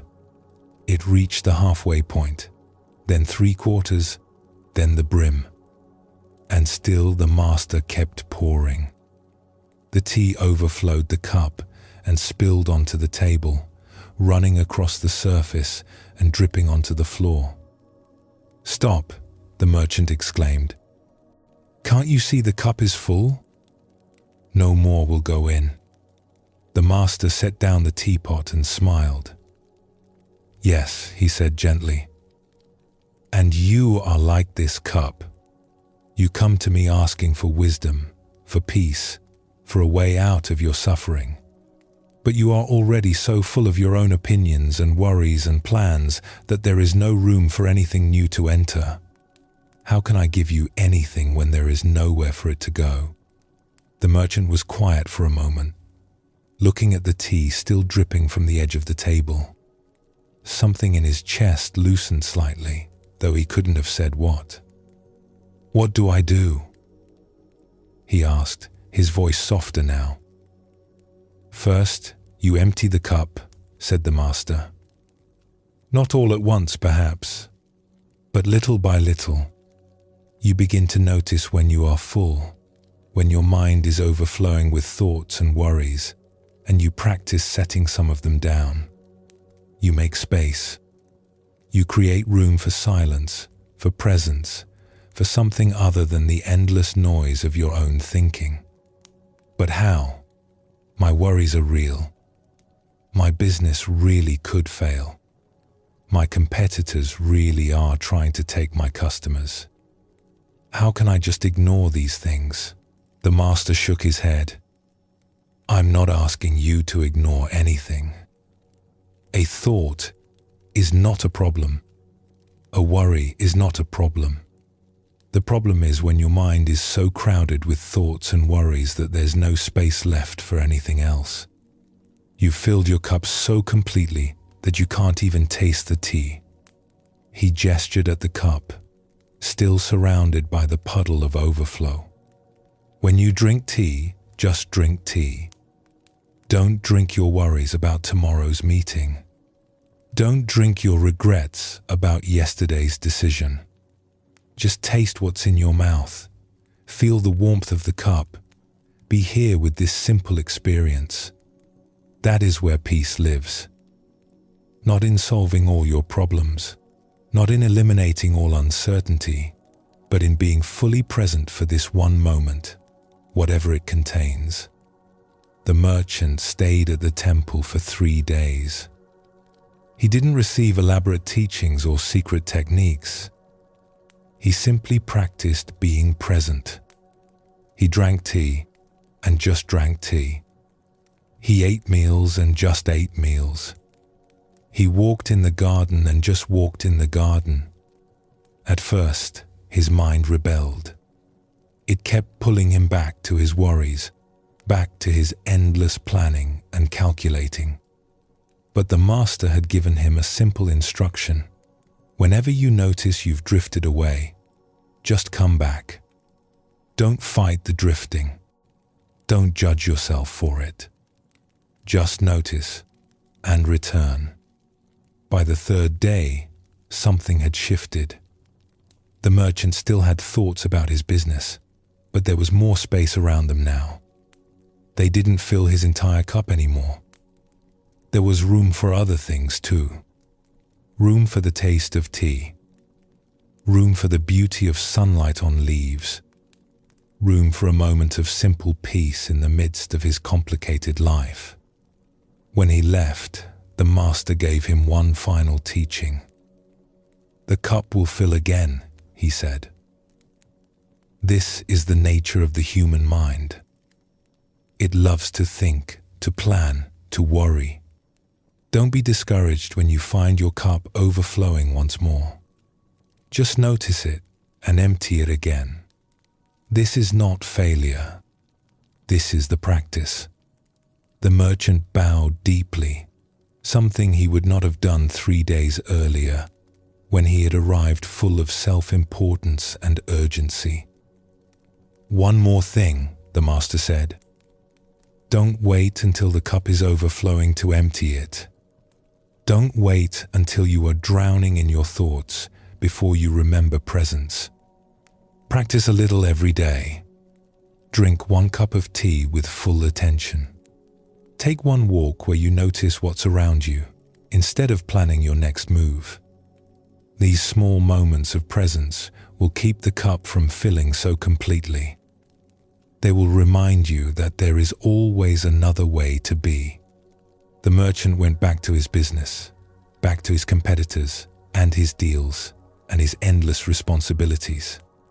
But he was different now, not because his circumstances had changed, but because he had learned to empty his cup. He had learned that peace was not something he had to achieve or earn or wait for. It was something he could touch in any moment, simply by being fully there for it. Years later, when the merchant was an old man, he would tell this story to his grandchildren. He would pour tea until the cup overflowed, making them laugh at the mess, and then he would explain what the master had taught him. He would say that it was the most valuable teaching he ever received, worth more than all the gold he had earned in his long career. Because the gold was spent now, but the ability to empty his cup, to return to presence, to find peace in the midst of activity that had been with him every day for the rest of his life. This is what the Zen masters mean when they talk about presence as refuge. Not escape from life's difficulties, but a way of meeting them differently. Not elimination of anxiety, but a place anxiety cannot follow you when you truly arrive there. The present moment is almost always okay. Really, pause and consider this. Right now, in this specific instant, as you read these words, are you in danger? Is something terrible happening to your body at this exact moment? Almost certainly not. Almost certainly, you are safe, breathing, existing in a moment that contains no actual emergency. The emergencies are in your thoughts. The danger is in your imagination. The catastrophe is in the future you're constructing in your mind. But here, now, in this breath, in this heartbeat, things are usually manageable. Even good. Even beautiful, if you can pause long enough to notice. This doesn't mean you ignore real problems or pretend everything is fine when it isn't. When action is needed, take action. When planning is necessary, plan. But recognize the difference between useful engagement with reality and anxious spinning in your imagination. The first happens in the present, addressing actual circumstances. The second happens in your head, fighting ghosts that may never appear. Let's talk practically about how to find this refuge, how to return to presence when your mind has wandered off into past or future. The simplest doorway is always your breath. Your breath is happening now. It's not happening yesterday or tomorrow. Every inhale, every exhale is an anchor to the present moment. When you notice you've drifted, when anxiety has carried you away into its imagined scenarios, you can always come back by feeling your breath move in and out. Not controlling it or changing it, just feeling it, letting it remind you that you're here, now, in this body, in this moment. Your senses are another doorway. What do you hear right now? Not what you heard earlier, not what you might hear later, but right now. What sounds are present in this moment? What do you feel where your body contacts the chair or floor or bed? What do you see when you really look? Not just glancing, but actually seeing the colors and textures and light in your immediate environment. These are not special techniques reserved for meditators and monks. They're simply ways of coming back to what's real, what's actually happening, instead of staying lost in the stories your mind is telling. Anyone can do this. You can do this right now, between one sentence and the next. Just feel your breath. Just notice what you hear. Just look at what's in front of you. That's presence. That's the refuge. The practice is not about staying present forever. That's not how human minds work. You will drift away 1,000 times a day. Your thoughts will carry you into the past, into the future, into fantasies and worries and plans. This is normal. This is not failure. The practice is about returning. Every time you notice you've drifted, you have a choice. You can follow the thought further into its imagined territory, or you can come back. And every time you choose to come back, every time you return to the breath, to the senses, to this present moment, you strengthen the pathway home. You make it easier to find your way back next time. Over time, this changes things. Not by eliminating your thoughts or curing your anxiety, but by giving you more space around them. The thoughts continue, but you're not so completely lost in them. The anxiety arises, but it doesn't consume you the way it used to. You have a refuge now, a place you know how to find, and that knowledge itself brings a kind of peace. The merchant learned this. The man on the cliff, in his own way, learned it too. And countless others, across thousands of years, in every culture and circumstance, have discovered the same simple truth. Presence is always available. The present moment is always here, waiting for you to arrive. No matter how far your mind has wandered, no matter how full your cup has become, you can always come back. You can always begin again. There's something else important to understand about presence, something that might seem paradoxical at first. Being fully present doesn't mean everything feels good. Presence isn't about curating your experience to include only pleasant sensations and peaceful feelings. It's about being willing to be here for whatever is actually happening, including the difficult stuff. Sometimes what's present is grief. Sometimes it's fear. Sometimes it's physical pain or emotional turmoil or profound uncertainty. Presence doesn't mean escaping these experiences. It means meeting them directly, without the extra layer of resistance and avoidance that usually makes them worse. There's a difference between pain and suffering, as we discussed before. Pain is what's actually happening. Suffering is what we add through our struggle against it. When you're present with difficult experiences, without fighting them or running from them, you often find that they're more bearable than you expected. Not because they're less painful, but because you're not adding the extra weight of resistance. This is advanced practice, and it takes time to develop. Start with the easier moments. Practice presence when things are relatively calm. Build your capacity for being here. And then, gradually, as that capacity grows, you'll find you can bring it to harder moments too. You'll find that even in difficulty, presence offers something valuable. Not escape, but a way of meeting what is without losing yourself in it. The man hanging from the vine didn't escape his situation. The tigers were still there, above and below. The mice were still gnawing. Nothing about his circumstances improved when he ate the strawberry. But he tasted it. He was fully present for that one moment of sweetness in the midst of his impossible situation. And that presence, that willingness to be where he was and experience what was available, transformed the moment from pure terror into something else, something that included terror but was larger than terror, something that had room for sweetness too. This is what presence offers you.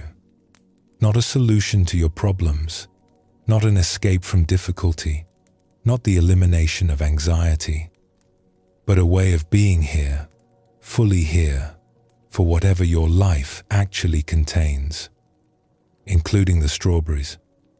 Every breath is an invitation back to now. Every sensation is a doorway to presence.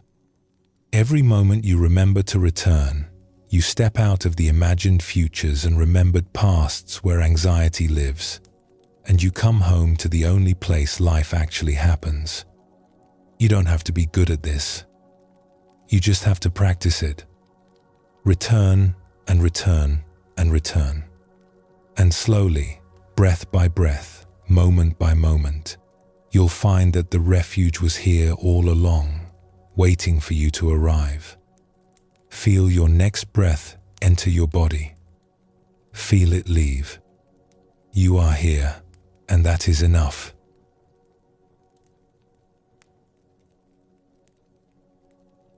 Everything changes. The weather, the seasons, the cells in your body. Your thoughts change from moment to moment. Your emotions rise and fall. Even the mountains are slowly wearing away into the sea. This might sound like sad news. We tend to hear impermanence as a threat, and we cling to what we love, feeling betrayed when it changes. But Buddhism offers a completely different perspective. It suggests that impermanence is not tragedy, but liberation. That the very thing we fear most about life is also what makes freedom possible. That understanding impermanence deeply, not just intellectually but in your bones, can transform your relationship with anxiety in a way that nothing else can.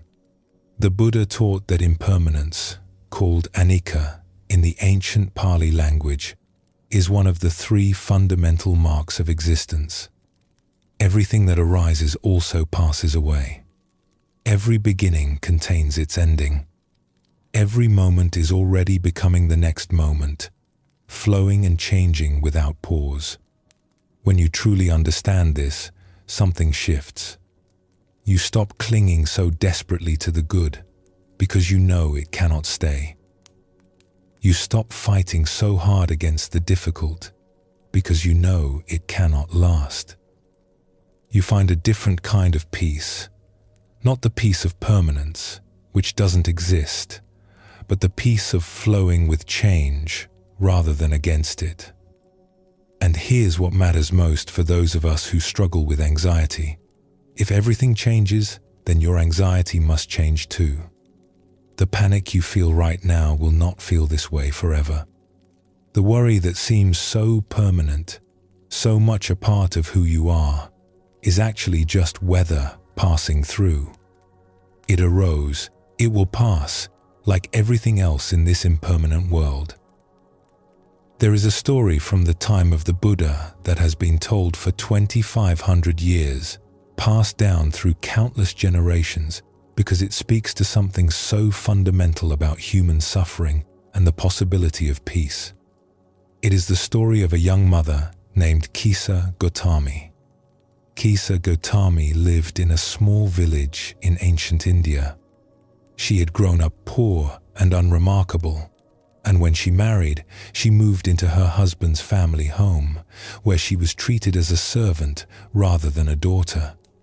But then she gave birth to a son, and everything changed. The family celebrated. Her status transformed overnight. She was no longer invisible. She was the mother of the heir, and she was loved. She poured everything into this child. He was her joy, her meaning, her reason for living. She watched him learn to crawl, to walk, to speak his first words. She held him through fevers and nightmares. She couldn't imagine life without him. She didn't want to imagine it. Then, when the boy was still very young, he became ill. It happened quickly, as these things sometimes do. One day he was playing in the courtyard, and a few days later, he was dead. Kisa Gotami held his small body and felt her world collapse entirely. This could not be happening. This was not acceptable. This could not be real. She refused to accept that her son was gone. She carried his body through the village, knocking on every door, asking if anyone had medicine that could bring him back. People looked at her with pity and confusion. Some tried to explain gently that the child was beyond medicine now. Others turned away, unable to bear her grief. But Kisa Gotami kept searching, kept asking, kept believing that somewhere there must be a cure for death. Finally, someone suggested she visit the Buddha, who was teaching nearby. Perhaps this great sage would have the medicine she sought. Kisa Gotami made her way to where the Buddha was staying, still carrying her son's body, still hoping. She pushed through the crowd and fell at his feet, begging him for medicine that would restore her child to life. The Buddha looked at her with great compassion. He did not tell her that her son was dead and she needed to accept it. He did not lecture her on impermanence or the nature of suffering. Instead, he said, "I can help you. But first, you must bring me something. Go back to the village and bring me a mustard seed. Just one small mustard seed. But it must come from a house where no one has ever died. No parent, no child, no spouse, no sibling. A house that has never known death." Kisa Gotami felt hope surge in her chest. A mustard seed. That was all. Such a simple thing. She bowed to the Buddha and rushed back to the village, still carrying her son, now filled with desperate purpose. She knocked on the first door. An old woman answered. "Do you have a mustard seed?" Kisa Gotami asked. "Yes, of course," said the woman. "But tell me, has anyone in this house ever died?" The old woman's face changed. "My husband died 2 years ago. I miss him every day." Kisa Gotami moved to the next house. Yes, they had mustard seeds. But death had visited here too. A daughter, lost to fever. The father still wept when he spoke her name. She went to the next house, and the next, and the next. Every home had mustard seeds. Every home had also known death. A grandmother who slipped away in her sleep. A brother killed in an accident. A baby who never took its first breath. Every single house, without exception, had been touched by loss. At one home, an elderly man invited her to sit and rest. She was exhausted by now, having walked the entire village twice over. The man brought her water and sat with her in silence for a while. Then he told her about his wife, who had died 10 years ago, and about how he still set a place for her at the table every evening. "The grief doesn't go away," he said, "but it changes. It becomes softer, gentler. It becomes something you can live with, even something you're grateful for, because it means you loved deeply. That's not nothing." Kisa Gautami listened, holding her son's body, and something in her began to crack open. This old man had lost his beloved, and he was still here. He was still living, still capable of kindness to a stranger, still able to speak of his wife with love rather than only pain. At another house, a young woman about her own age answered the door. When Kisa Gautami explained what she was looking for, the woman's eyes filled with tears. "I lost my first child," she said. "A little girl. She lived only 3 days." She looked at the bundle in Kisa Gautami's arms and understood immediately what had happened. Without another word, she stepped forward and embraced Kisa Gautami, this stranger, this fellow member of the most terrible club in the world. They stood there for a long moment, two mothers who had buried their children, holding each other in the doorway. As the day wore on, something began to shift in Kisa Gautami. She started to really listen to the stories people told her. She saw their grief, still raw in some cases, softened by time in others. She saw that she was not alone in her suffering. She saw that death was not a punishment visited upon her specifically, not evidence that the universe was cruel or that she had done something wrong. Death was simply part of life, woven into every family, every home, every human story since the beginning of time. By evening, she had not found a single house untouched by death, and she realized that she never would. Such a house did not exist. It could not exist. Death was universal, the one experience that every human being shares, the great equalizer that no one escapes. She stopped searching. She found a quiet place outside the village, and finally, after all those hours of desperate seeking, she sat down with her son's body and allowed herself to grieve. Not the frantic, refusing grief of the morning, but something deeper and strangely more peaceful. She wept for her son. She wept for all the mothers who had lost children. She wept for the fragility of life, for the preciousness of every moment, for the love that exists knowing it will one day end. And in that weeping, something released. She understood what the Buddha had been trying to show her. Not that she shouldn't grieve, not that her loss didn't matter, but that her experience was not separate from the experience of all humanity. She was not alone in her suffering. She was joined to every person who had ever loved and lost, connected by the universal truth of impermanence. She buried her son with tenderness, and then she returned to the Buddha, empty-handed but somehow full. She sat at his feet and asked to become his student. She spent the rest of her life practicing, teaching, and helping others who were drowning in grief find their way to the shore. The story tells us that she became particularly skilled at helping those who had lost loved ones. She would sit with them in their grief, not trying to fix it or rush it, but simply being present. She understood what they were going through because she had walked that same path. And she could offer them what the Buddha had offered her, not a cure for impermanence, but a way to live with it. Not an escape from loss, but a transformation of the relationship to loss. She never forgot her son. She carried him with her always, in her heart, in her motivation to help others, in her deep understanding of how precious and fragile life is. But she was no longer broken by his death. She had found a way to let grief become wisdom, to let loss become compassion, to let impermanence become freedom.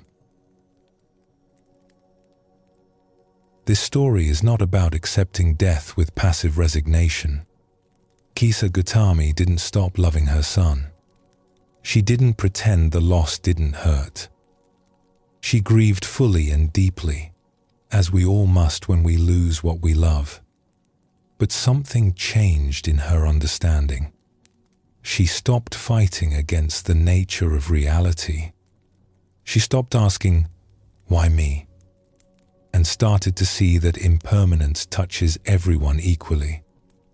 She stopped isolating herself in her suffering and recognized that she was part of a vast human community, all of whom know loss, all of whom walk the same path from birth to death.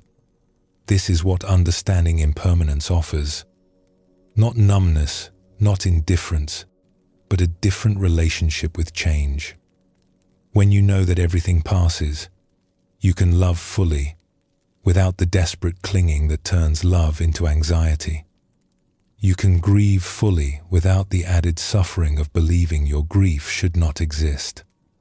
You can meet life as it actually is, flowing and changing, rather than demanding it be something it cannot be.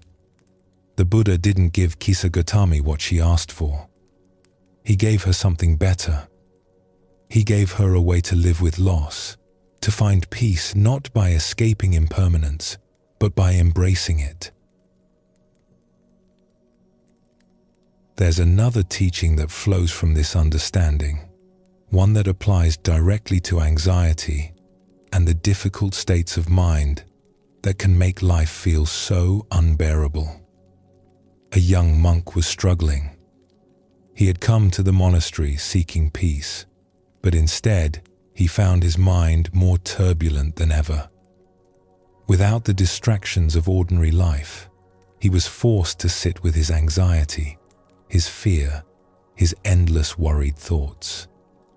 He felt like he was drowning.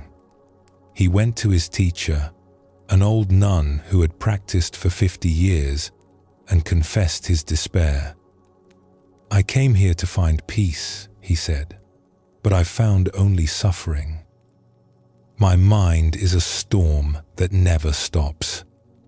I don't think I can do this." The old nun listened patiently. When he finished, she didn't immediately respond.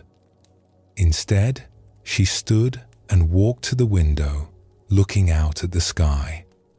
Dark clouds were gathering on the horizon, and the first drops of rain were beginning to fall. "Do you see that storm?" The young monk nodded. "It looks fierce, doesn't it? The sky is dark. The wind is picking up. Soon there will be thunder and lightning and rain so heavy you can barely see through it." The monk nodded again, unsure where this was going. "Tell me," said the old nun, "has a storm ever lasted forever?" The monk considered this. "No," he said. "Storms always pass." "Always," the old nun agreed. "Without exception. Some are brief, some last for days, but eventually every storm exhausts itself and the sky clears. This is simply how weather works. Do you argue with this? Do you think storms should be permanent? Of course not. Then why do you argue with the storms in your mind? Why do you believe that your anxiety will last forever when nothing else does?" The young monk was quiet. He had never thought of it quite this way. "Your difficult states are weather," the old nun said, turning from the window to look at him directly. "They are not climate. Climate is the average over time, the general pattern. Weather is what's happening right now, and weather always changes." She sat down across from him, her eyes kind but direct. When the storm is raging, it feels like it will never end. This is the nature of storms, both outside and in. They are so loud, so consuming, so present, that we forget there was ever clear sky. We forget that clear sky will return. We identify with the storm completely and believe it is who we are. But you have lived long enough to know better. You have survived many internal storms. Think back. Every bout of anxiety you have ever experienced has ended. Every dark period has eventually lifted. Every time you were certain you couldn't go on, you went on anyway. Not because you did something heroic, but simply because everything passes. That is the law of this universe. The young monk felt something loosen in his chest. It was true. He had felt this despair before, many times. And it had always passed. Somehow, he had always found his way back to steadier ground. "So what do I do when the storm is happening?" he asked. "How do I survive it?" You don't fight it. Fighting a storm only exhausts you. You don't pretend it isn't happening. Denial doesn't make weather disappear. You simply remember that it is weather. You remind yourself, as many times as you need to, that this is temporary. You take shelter where you can, you wait, and you trust that clear sky is on the other side. She smiled gently. And here's what you'll discover with practice. The more you remember that storms are temporary, the less frightening they become. They're still unpleasant. You wouldn't choose them. But they lose their power to make you believe your life is over, that you'll never feel okay again, that this moment of difficulty defines your entire existence. You start to see them as just weather, and you stop taking them so personally. The young monk returned to his practice with a different perspective. When anxiety arose, he didn't try to force it away, and he didn't collapse into believing it would last forever. He simply noted, "This is weather. This will pass." Sometimes he had to remind himself 100 times in a single sitting.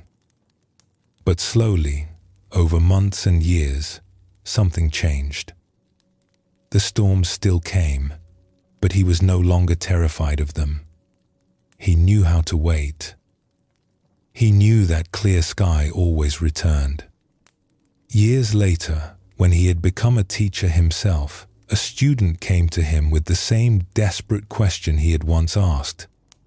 And he told her about the old nun, about the storm outside the window, about weather and climate. He watched understanding dawn in her eyes, the same understanding that had once dawned in his. "But I should warn you," he added, "this teaching is simple but not easy.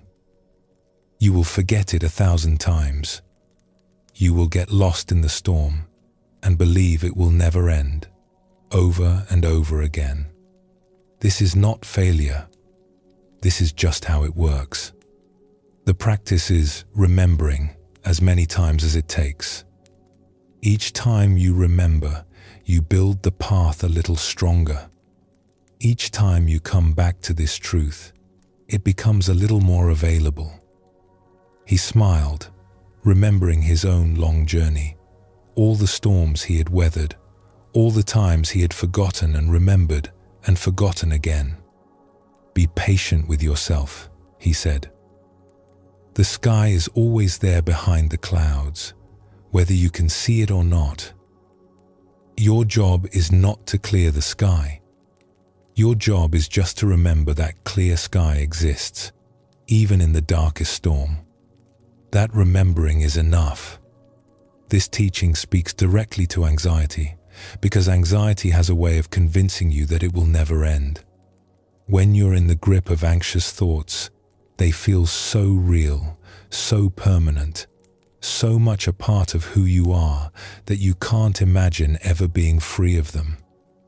Anxiety whispers, "This is just how you are.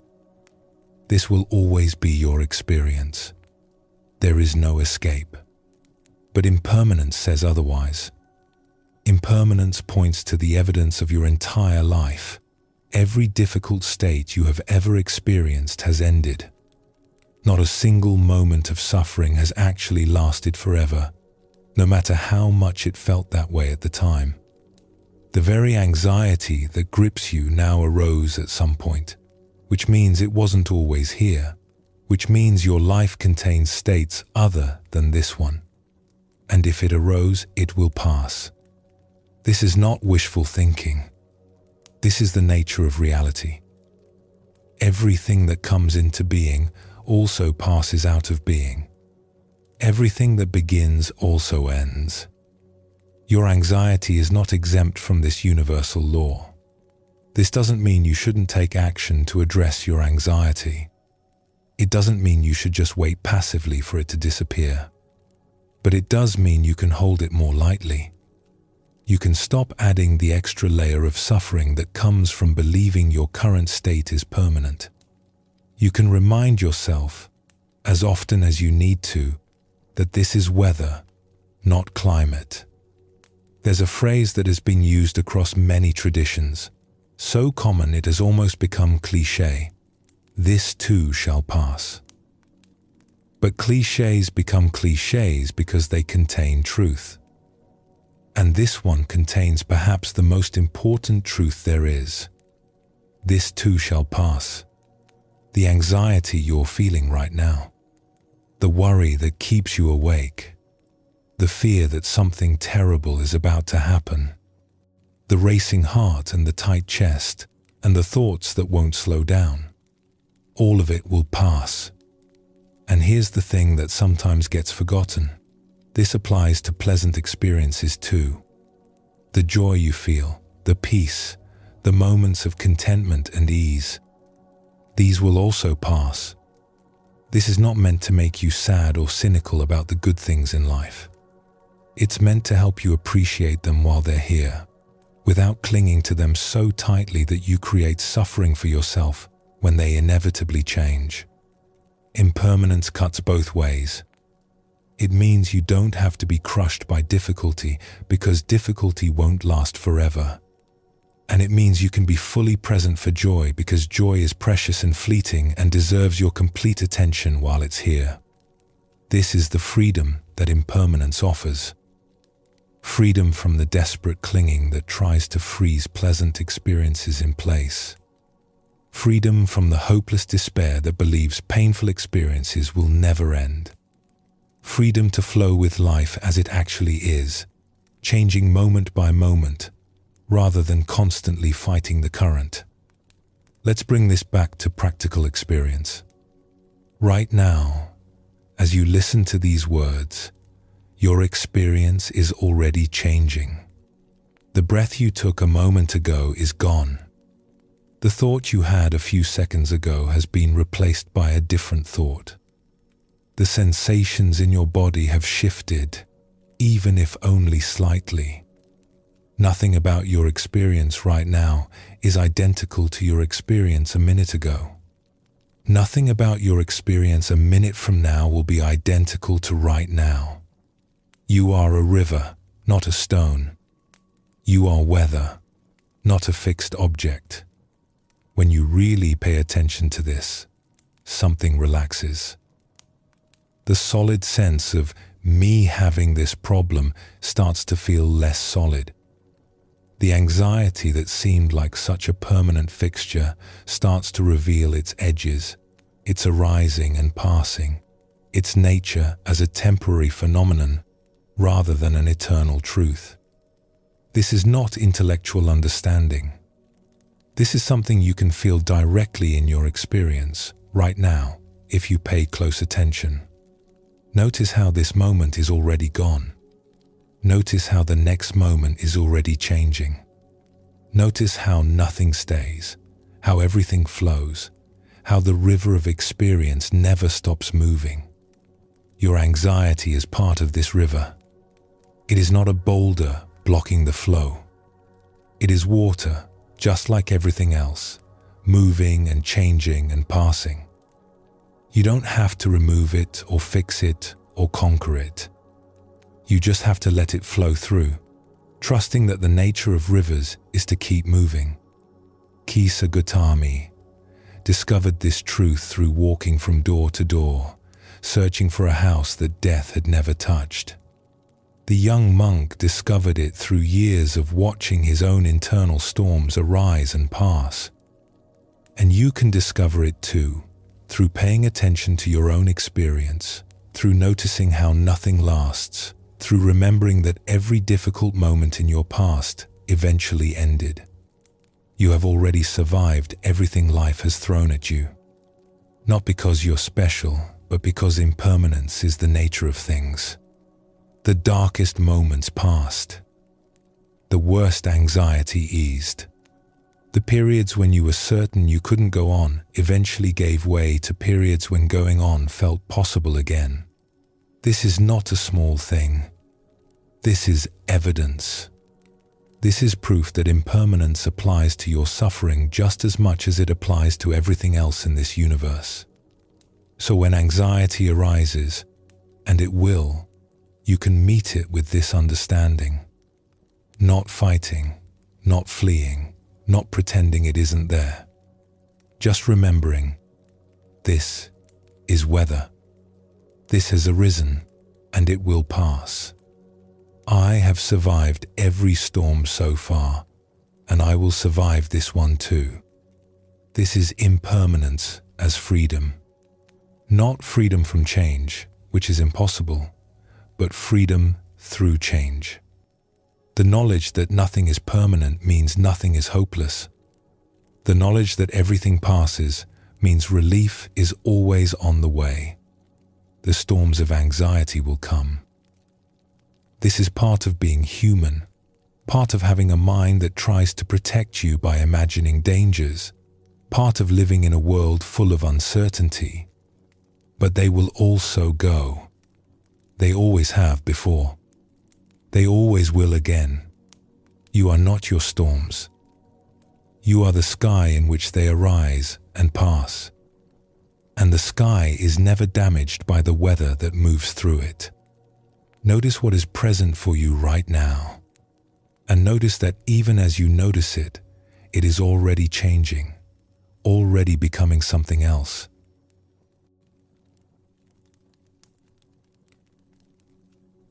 So much of our anxiety comes from a single belief that runs beneath everything else, that this moment, as it is not enough. That we are not enough. That something is missing, something needs to be fixed, something must change before we can finally relax and be at peace. Buddhism has a word for this endless wanting, tanha. It's usually translated as craving or thirst, and it points to something deeper than simply wanting things. It's the constant reaching for the next moment, the perpetual dissatisfaction with what is, the feeling that life is happening somewhere else and we're missing it. You know this feeling, that restless sense that you should be doing something other than what you're doing, the inability to sit still without reaching for your phone, the way a pleasant moment gets interrupted by thoughts about what might go wrong, or what you should do next, or whether this will last. There's always something more to want, more to worry about, more to achieve before you can be okay. But what if you're already okay? What if this moment, exactly as it is, contains everything you actually need? Not everything you want, perhaps. Not the ideal circumstances you've been waiting for, but enough. Simply enough. This is one of the most radical teachings in Buddhism, and one of the hardest to accept in a culture that profits from your dissatisfaction. It says that contentment is possible right now, not when you get the promotion or find the relationship or solve all your problems. Now. There's an old story told in many versions across different cultures, about a stone cutter who lived in a small village at the foot of a great mountain. This stone cutter spent his days chipping away at rock, shaping blocks for buildings and bridges. It was hard work, and his hands were rough and calloused, his back always aching by evening. He earned enough to live simply, a small house, a patient wife, food on the table. By any reasonable measure, he had a good life. But he couldn't see it that way. He looked at what others had and felt his own life was lacking. The merchants had soft hands and fine clothes. The officials were carried through town while he walked on his own 2 feet. Everyone, it seemed, had it better than him. One day, while delivering stones to a wealthy merchant's house, he saw how the merchant lived. Silk robes, fine food, servants attending to every need. The merchant reclined on cushions while others worked around him. He didn't have to lift anything heavy. He didn't have to squint against stone dust. He simply gave orders and things were done. The stone cutter felt a wave of envy wash through him. How wonderful it must be to be a merchant, he thought. To have such wealth, such comfort, such power over others. And in that moment, through some mysterious grace, his wish was granted. He became a wealthy merchant with all the fine things he had envied. He wore silk now instead of rough cloth. He ate delicacies instead of simple rice. He gave orders instead of taking them. For a while, he was happy. But then summer came, and the heat was oppressive. He sat in his fine house, sweating through his silk robes, fanning himself uselessly. He looked out the window and saw a high official passing by in a grand procession. Servants holding a canopy over him to block the sun, attendants fanning him as he moved. How wonderful to be a high official, the merchant thought.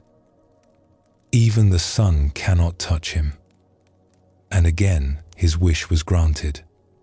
He became a high official, carried through the streets in a covered sedan chair, shielded from the elements, feared and respected by all.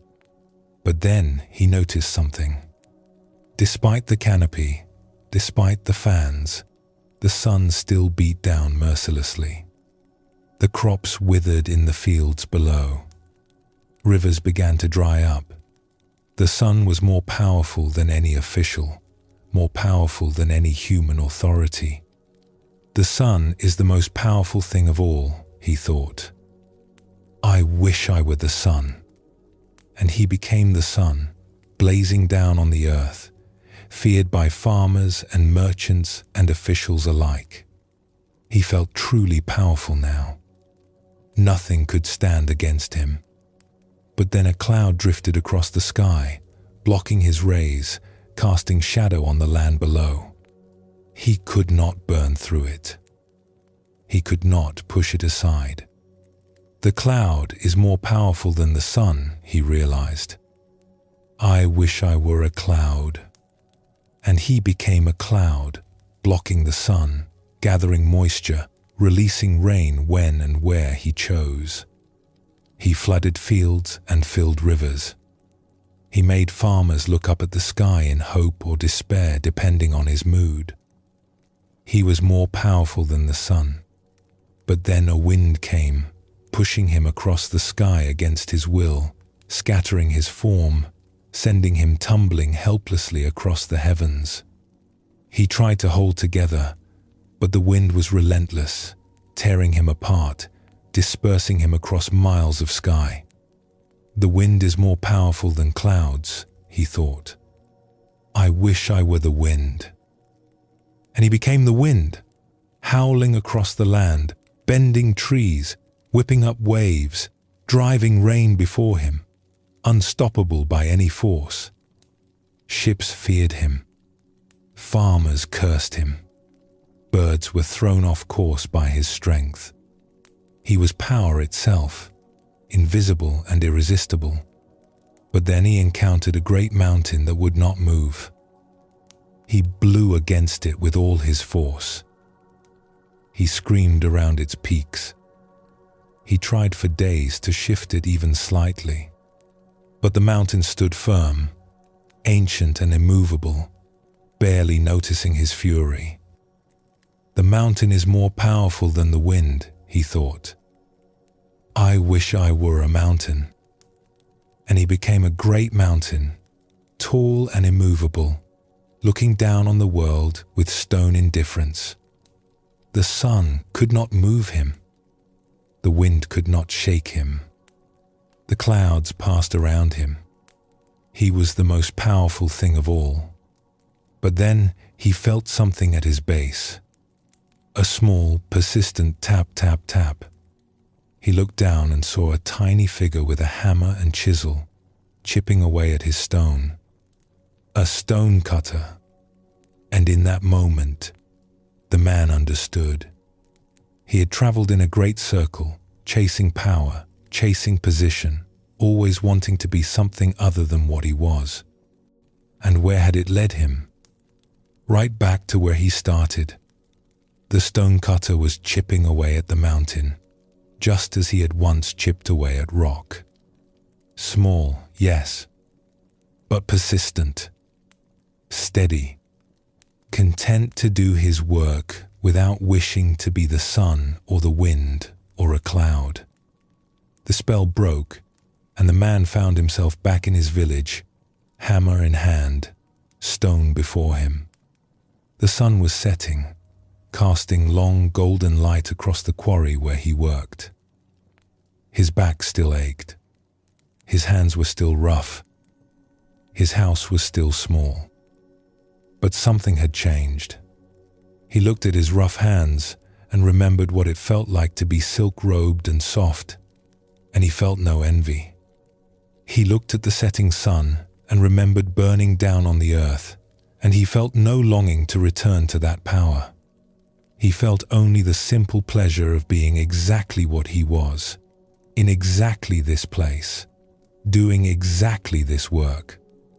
His wife called him for dinner. He set down his tools and walked home, noticing the quality of light, the smell of cooking fire, the sound of his neighbors talking in their doorways. He had walked this path 1,000 times without seeing it. Tonight, he saw it. At dinner, his wife served the same simple rice and vegetables they ate every night. But tonight, he tasted it. He was present for the meal in a way he had never been before, when his mind was always reaching towards something better, something more. "You seem different," his wife said, watching him. "I went on a long journey today," he said, "and I ended up right back here. And for the first time, I don't want to be anywhere else." He lived the rest of his days as a stone cutter. He never became wealthy or powerful or famous. But he had found something that wealth and power could never buy: the ability to be satisfied with his own life, as it actually was, without needing it to be something else first. This story points to something important about the nature of wanting. We think that if we just get the next thing, we'll finally be satisfied. If we just achieve the next goal, reach the next level, acquire the next possession, then we'll be happy. But the goalposts keep moving. There's always something more to want, always another rung on the ladder, always someone who has what we don't. The stonecutter discovered what Buddhist teachers have been pointing to for thousands of years, that the problem isn't with what we have, but with the endless wanting itself. Peace doesn't come from getting more. It comes from realizing that what you have is already enough.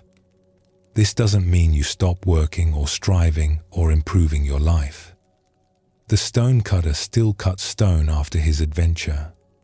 He still did his work, still earned his living, still participated fully in life. But he did it without the gnawing sense that he should be somewhere else, doing something else, being someone else. There's a word in Buddhism for this kind of contentment, santosa. It doesn't mean complacency or settling for less than you deserve. It means finding the sufficiency in what is, even while you work toward what could be. It means being at peace with this moment, even as you take steps toward the next. A student once went to a famous Zen master with a question that had been troubling him for years. "Master," he said, "I have read all the teachings. I have practiced meditation diligently. I understand that I should be content with what I have. But I'm not. I still want things. I still feel that something is missing. What is wrong with me?" The master didn't answer right away. Instead, he invited the student to join him for the midday meal. They sat together, and the master served them both rice and vegetables. Simple fare, nothing special. The master ate slowly, with obvious attention.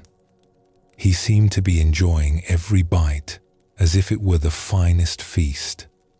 The student ate quickly, barely tasting the food, eager to get back to his question. When the meal was finished, the master set down his bowl and looked at the student. "Did you taste the rice?" The student hesitated. "I ate it, yes." "That's not what I asked." "Did you taste it? Were you there for the eating of it?" The student realized he had barely noticed the food.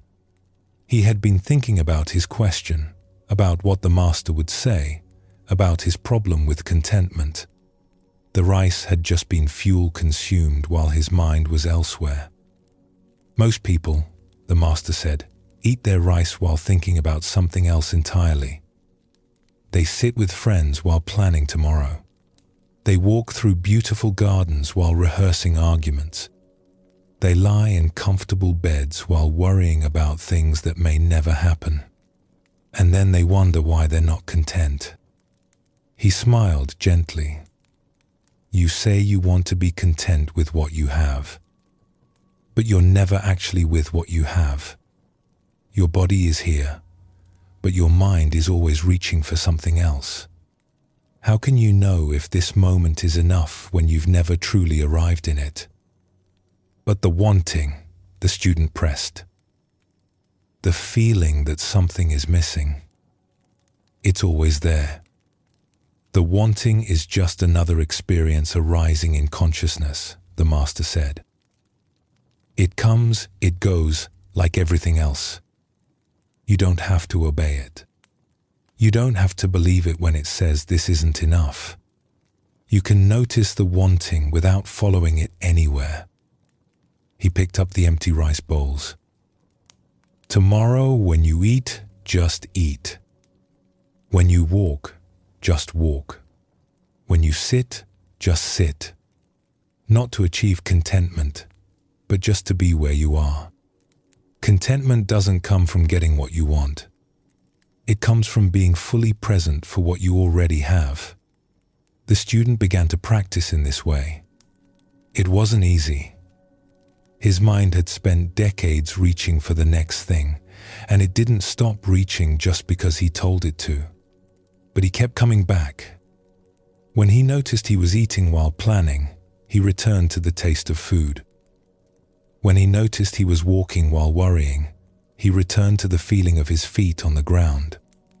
At first, he could only manage a few moments of true presence before the mind pulled him away again. It was frustrating. He had expected that understanding the teaching would make it easy to practice. But the gap between understanding and embodiment was vast. He returned to the master after several weeks, discouraged. "I try to be present," he said, "but I fail constantly. My mind won't stay where I put it." The master laughed, not unkindly. "You've been training it to wander for your entire life. Now you're training it differently. This takes time. How much time? How long did it take you to learn to read? To walk? Some things cannot be rushed. The mind learns through repetition, through gentle persistence, through coming back again and again without judgment. You're not failing. You're practicing. Every time you notice you've wandered and return, that is the practice. That is success. The student continued. He stopped expecting quick results. He stopped judging himself for wandering. He just kept returning, day after day, meal after meal, step after step. And slowly, something shifted. Not all at once, but gradually, like dawn breaking.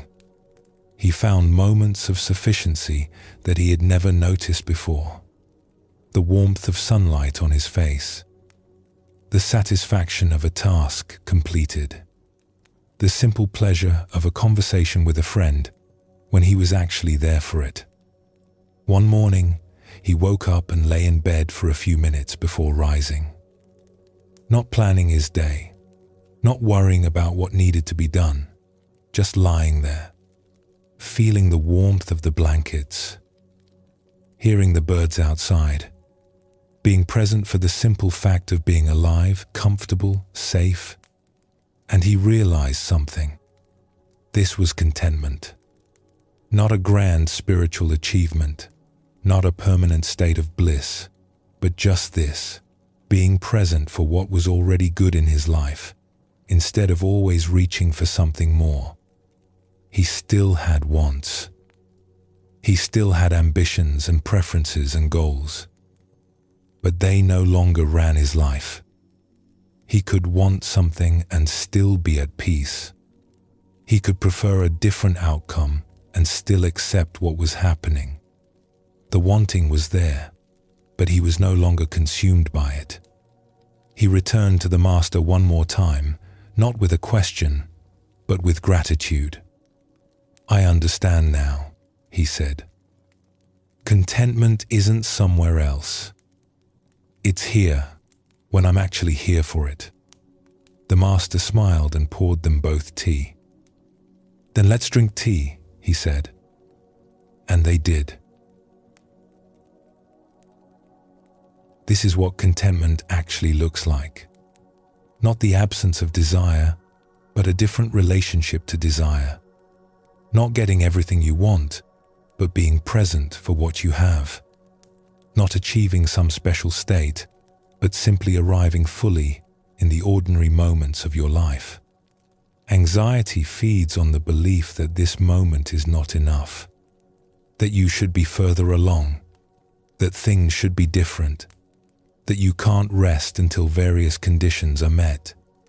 But conditions are never perfectly met. There's always something that could be better, always some threat on the horizon, always some gap between how things are and how you think they should be. The practice of contentment doesn't close that gap. It teaches you to live peacefully with it, to stop demanding that reality match your preferences before you'll allow yourself to be okay, to find the sufficiency that exists in every moment if you're present enough to notice it. There's a famous Zen exchange that goes like this. A student asks the Master, "What is enlightenment?" The Master replies, "When hungry, eat. When tired, sleep." The student is confused. But everyone does that. What's special about eating when hungry and sleeping when tired? The Master shakes his head. No. Most people, when eating, are thinking of 1,000 things. When sleeping, they are dreaming of 1,000 worries. Eating is not eating. Sleeping is not sleeping. They are never where they are. This points to something essential. We think contentment is about having the right circumstances, the right job, the right relationship, the right amount of money, the right state of health. But Zen suggests it's about something much simpler and much harder, actually being present for your circumstances, whatever they are. When you're fully present, even simple things become rich. A cup of tea becomes an experience of warmth and taste and comfort. A walk becomes a conversation with the world through your senses. An ordinary conversation becomes a genuine connection. But when you're not present, even wonderful things feel empty. You're on vacation but thinking about work. You're with people you love but mentally rehearsing conflicts. You're surrounded by beauty but scrolling through your phone. Contentment isn't something you find out there, in better circumstances. It's something you cultivate in here, through the quality of your attention. Let's be honest about something. This teaching is hard. We live in a culture that constantly tells us we're not enough, that we need more, that satisfaction is just one purchase or achievement or transformation away. Advertising depends on your dissatisfaction. Social media shows you everyone else's highlight reel while you live your ordinary days. The message that you might already have what you need is almost revolutionary in its simplicity. Buddhism doesn't ask you to pretend you don't have real problems or to be satisfied with genuinely harmful situations. If something needs to change, work to change it. If something is truly wrong, address it. Contentment isn't passive acceptance of injustice or suffering, but it does invite you to examine the voice that's never satisfied, that always finds something wrong, that won't let you rest even when rest is appropriate. It invites you to question whether your anxiety is actually helping you or just adding another layer of suffering to whatever you're facing. Often, when we look honestly, we find that the anxiety isn't protecting us or preparing us. It's just noise. The problem would still be there without the anxiety. We could still address it, probably more effectively, from a place of calm presence rather than frantic worry. The anxious mind tells us that contentment is dangerous, that if we stop worrying, we'll become complacent, miss something important, fail to prepare for disasters. But this isn't true. You can be content and still take care of what needs taking care of. You can be at peace and still work toward your goals. You can accept this moment as enough and still move thoughtfully into the next one. In fact, contentment often makes us more effective, not less. When we're not wasting energy on anxiety, we have more available for actually living. When we're not constantly reaching for the next thing, we can see more clearly what's right in front of us. Here's a simple practice you can try. Right now, wherever you are, ask yourself, what is actually wrong with this moment? Not what might go wrong tomorrow. Not what went wrong yesterday. Not what could go wrong in the imagined future your mind is constructing. Right now, in this specific moment, what is actually wrong? Usually, when we ask this question honestly, we find that the present moment is okay. We're breathing. We're alive. We're not in immediate danger. Whatever problems we have exist in other times, in memories or projections, not in this specific instant. This doesn't make the thoughts go away. It doesn't solve anything, but it creates a small gap, a moment of perspective. You can see that the anxiety is about something other than right now, and right now is actually okay. Try it again. Right here, right now. Are you okay? The roof over your head, if you have one. The breath in your lungs. The fact that you're able to listen to these words, that you have the time and inclination to seek peace. These are not nothing. These are, in fact, quite a lot. This is not about ignoring real problems or pretending everything is fine. It's about recognizing that most of the time, in most moments, we have what we need. The insufficiency we feel is usually about some other moment, some imagined scenario, some comparison to what we think we should have.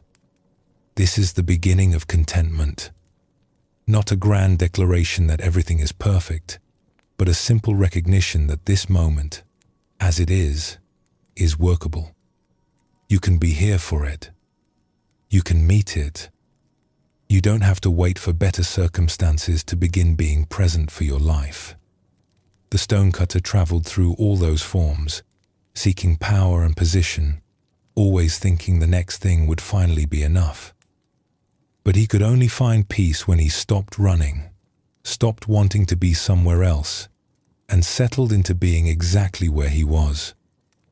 The student ate his rice while thinking about contentment, missing the contentment that was available right there in the eating. He could only find what he was looking for when he stopped looking and started actually tasting his food, actually living his life. These stories point to the same truth from different angles.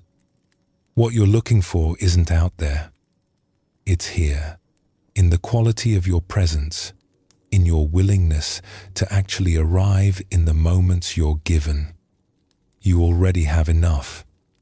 Not in some abstract spiritual sense, but practically, right now, in this breath, in this moment. The sufficiency you seek is here. It always has been. The stonecutter went all the way around the world in his wanting. The student sat through countless meals with his mind elsewhere.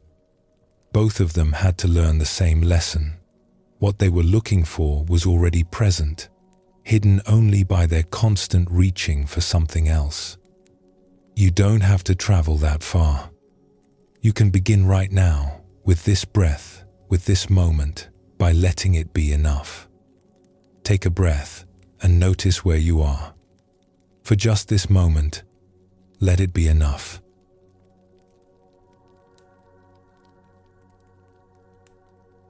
We have walked a long path together through these hours. We've explored the restless mind and learned to watch it without being swept away. We've discovered stillness in the midst of motion and chaos. We've practiced the gentle art of letting go. We've found that presence is a refuge where anxiety cannot follow. We've seen that impermanence, far from being our enemy, is what makes freedom possible. We've touched the wisdom of enough, the contentment that comes from actually arriving in our lives. Now we come to the deepest teaching of all, the one that underlies everything else we've discussed. It concerns who you really are, beneath the anxiety, beneath the thoughts, beneath all the stories you tell about yourself and all the stories others have told about you. Buddhism teaches that there is something in you that has never been touched by your suffering. Something that remains calm even when your mind is storming. Something that watches the anxiety without being the anxiety, that observes the fear without being consumed by it, that knows the thoughts without becoming lost in them. This is sometimes called Buddha nature. Not because you need to become a Buddha or achieve some special state, but because the same awareness that woke up under that tree 2,500 years ago is the same awareness looking out through your eyes right now. It's not something you have to create or earn or develop. It's what you already are, what you have always been, hidden only by the clouds of thought and identification that usually fill the sky of your mind. The anxious mind says you are broken. It says something is fundamentally wrong with you, that you need to be fixed or healed or transformed before you can be at peace. It points to all the evidence of your suffering and says, "See? You're a mess. You'll never be okay." But Buddha nature says something different. It says you are already whole. The peace you seek is already present, here, now, in this very moment. You have simply forgotten where to look. You've been searching everywhere out there for something that has been right here all along. There is a famous Zen story about two monks standing outside their temple, watching a flag flutter in the wind. It was a warm afternoon, and they had just finished their midday meal. The temple flag, inscribed with sacred symbols, was dancing in the breeze, and the two monks had stopped to watch it on their way back to the meditation hall. "The flag is moving," said the first monk, a young man who had been at the temple only a few years. "No," said the second monk, older and more experienced. "The wind is moving. The flag itself does nothing. It's the wind that creates the movement." "But look at it," the first monk insisted. "The flag is clearly moving. I can see it with my own eyes. The flag goes back and forth, rippling and waving. How can you say it's not moving?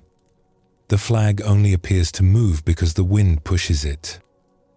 Without wind, the flag would hang still. Therefore, it's the wind that truly moves. The flag is passive." They argued back and forth, each convinced he was right. "The flag is moving." "No, the wind is moving." "The flag." "The wind." Their debate grew heated, voices rising, neither willing to concede. Other monks began to gather, some taking one side, some the other.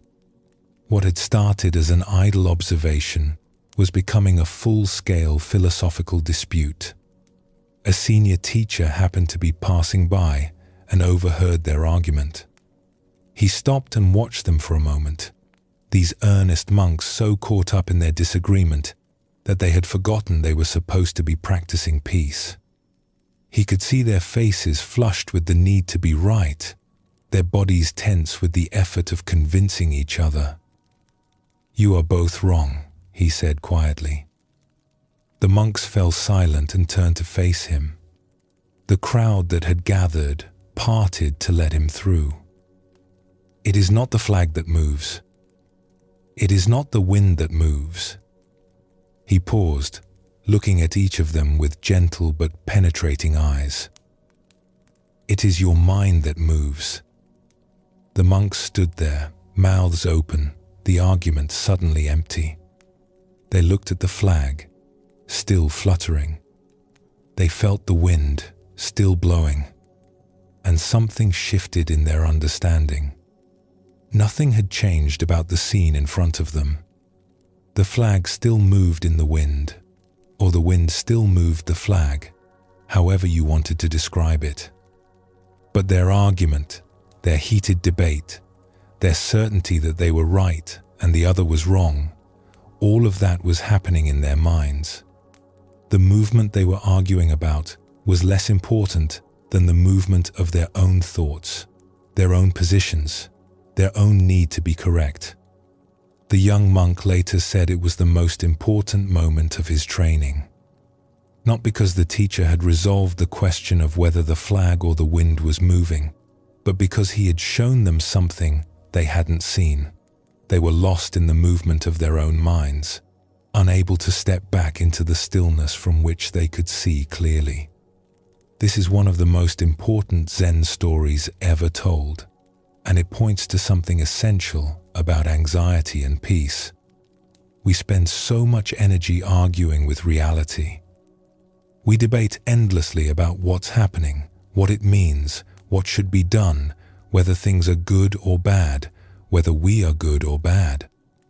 We are like those two monks, caught up in our positions, certain we see things correctly, exhausting ourselves in mental struggle. But there is something that watches all of this. There is an awareness that can notice the flag, notice the wind, notice the monks arguing, notice your own thoughts arising in response. This awareness is not taking sides. It is not caught up in the debate. It simply observes, clearly and calmly, whatever is happening. When the teacher said, "It is your mind that moves," he was pointing to something beyond the content of the argument. He was pointing to the fact that both monks were identified with their thoughts, lost in the movement of their own minds, unable to see from the still point that existed before they started debating. That still point is available to you. It is, in fact, what you most fundamentally are. It's the calm that our title speaks of, the calm, anxious mind that becomes possible not through silencing thoughts, but through recognizing what you are beneath them. Another story tells of a student who came to his teacher in despair. "I feel broken," the student said. "I've been practicing for years, but my mind is still a mess. I still get anxious. I still get caught in thoughts. I still suffer. There must be something wrong with me at the core. Maybe I'm just not capable of peace." The teacher listened without interrupting. When the student had finished pouring out his frustration, the teacher stood and said, "Come with me." They walked in silence through the temple grounds, past the meditation hall, past the kitchen, past the gardens, until they reached a small pond at the edge of the property. It was evening, and the full moon was rising in the east. The surface of the pond was choppy. A breeze had picked up, and small waves rippled across the water. The teacher pointed at the pond. "Look at the moon's reflection," he said. The student looked. Because of the waves, the reflection was fragmented, broken into 1,000 pieces. It shimmered and wavered, sometimes disappearing entirely as a larger ripple passed through, then reappearing, still broken, still scattered. "Is the moon broken?" the teacher asked. The student looked up at the sky. The moon hung there, full and perfect, completely unaffected by the choppy water below. "No," the student said. "The moon is fine. It's only the reflection that looks broken. And when the water stills," as if on cue, the breeze died down. Slowly, the ripples subsided. The surface of the pond grew calm. And there, in the water, the moon's reflection appeared, whole and perfect, a mirror image of the sky above. "The moon was never broken," the teacher said. Even when the reflection was scattered, the moon itself remained whole. The disturbance was only on the surface. He turned to face his student directly. "You are like that moon. Your true nature has never been broken, never been damaged, never been touched by any of the storms that have passed through your life. When your mind is choppy, when thoughts and anxieties ripple across the surface, you look at the reflection and think you are broken. But that's not what you are. That's just the surface." The student stared at the now still pond, at the perfect moon reflected there. "Then why does it feel so broken?" he asked. "Why does the suffering feel so real?" "Because you identify with the ripples instead of the moon. You look at the surface and think that's who you are. But the surface is just activity. It comes and goes. Beneath it, you remain. Whole, untouched, perfectly at peace." They stood together for a long time, watching the moon in the water. Occasionally, a small breeze would return and the surface would stir, breaking the reflection into fragments again. Then it would still, and the moon would return, whole as ever. "This is what meditation shows you," the teacher said finally. "Not how to stop the ripples. You can't control the wind, but how to recognize what you really are. how to stop identifying with the disturbed surface and remember the moon that was never broken. The student returned to his practice with new understanding. When anxiety arose, he tried to remember, this is a ripple on the surface. When thoughts churned and his mind felt chaotic, he tried to remember, beneath this, I am still here, whole, the awareness that watches the storm without being the storm. It wasn't easy. Years of habit had taught him to identify completely with whatever was happening on the surface. But slowly, with practice, he began to notice something. Even in his most anxious moments, there was a part of him that knew he was anxious. A witnessing presence that observed the suffering without being consumed by it. That presence was always calm, always still, always there, no matter how choppy the surface became. He realized that the teacher had been pointing to this all along. Not to some special state he needed to achieve, but to something that was already present, already whole, already at peace. He just had to learn to recognize it, to rest in it, to remember it when the ripples made him forget. Years later, when this student had become a teacher himself, he would often take his own students to that same pond on full moon nights. He would wait until the water was still, let them see the perfect reflection, and then throw a stone into the center. "Is the moon broken?" he would ask, as ripples scattered the image into 1,000 fragments. "No," his students would say, understanding. "Then don't believe your mind when it tells you that you are." He would often add one more thing, something his teacher hadn't said but that he had discovered through his own practice. The ripples are not a problem. The water is allowed to move. But you must remember what you are looking for. If you want to see the moon clearly, wait. Be patient. The water always stills eventually.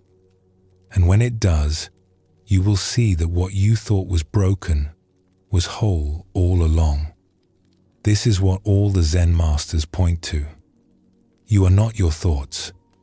You are not your emotions. You are not the anxiety that visits you, or the fear that grips you, or the worry that won't let go.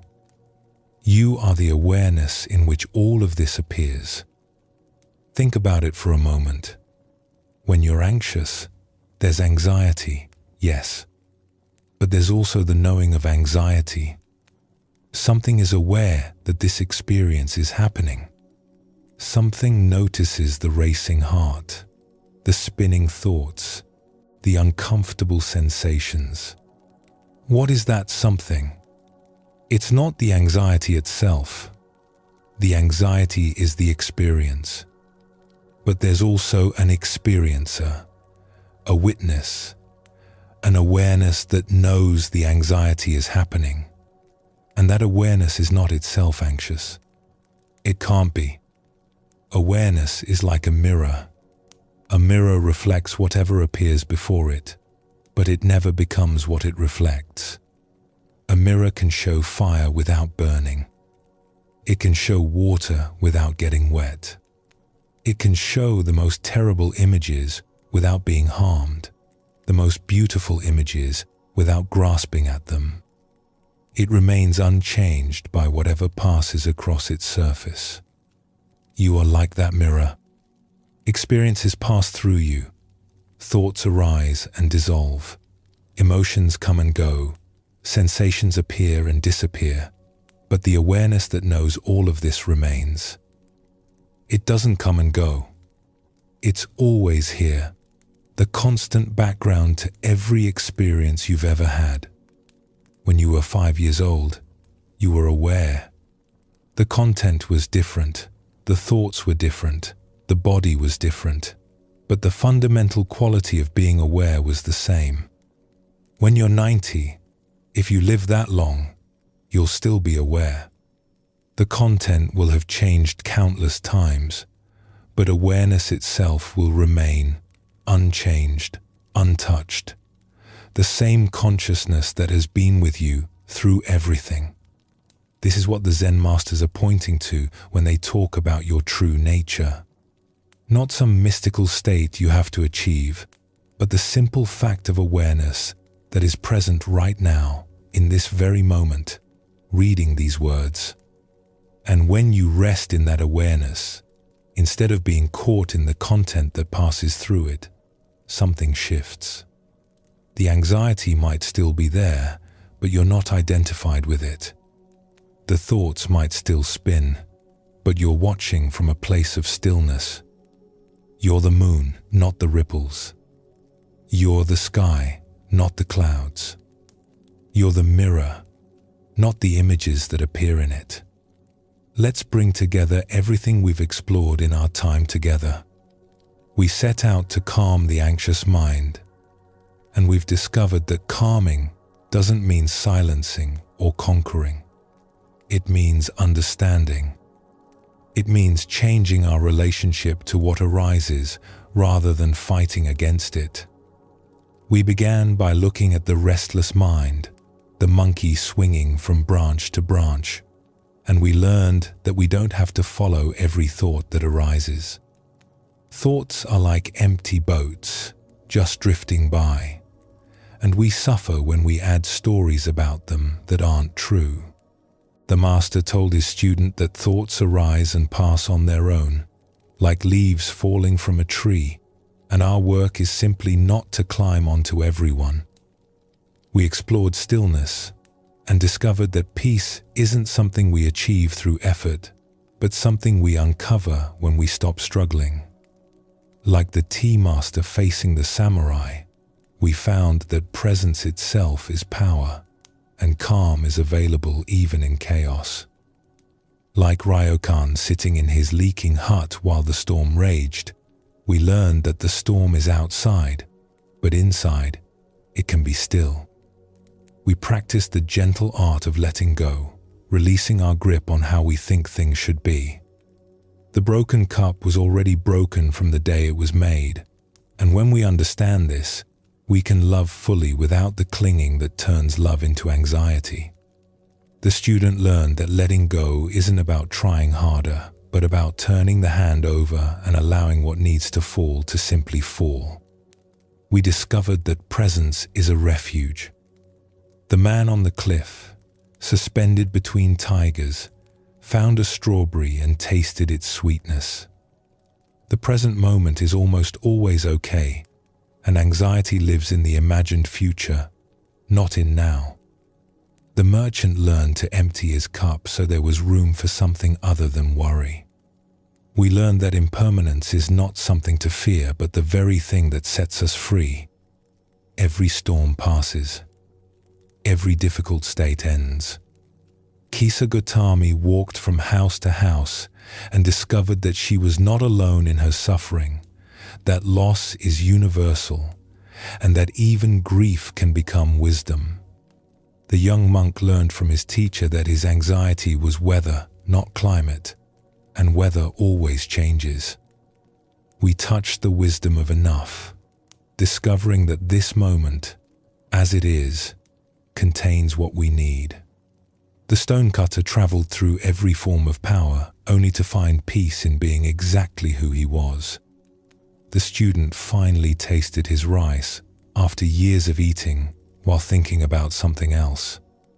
And now, we come to the deepest truth. You are not the storm. You are the sky. You are not the ripples. You are the moon. You are not your anxiety. You are the awareness in which anxiety appears and dissolves, comes and goes, rises and falls, like everything else in this impermanent world. This is your true nature. It has never been damaged by anything that has happened to you. It is not broken and does not need fixing.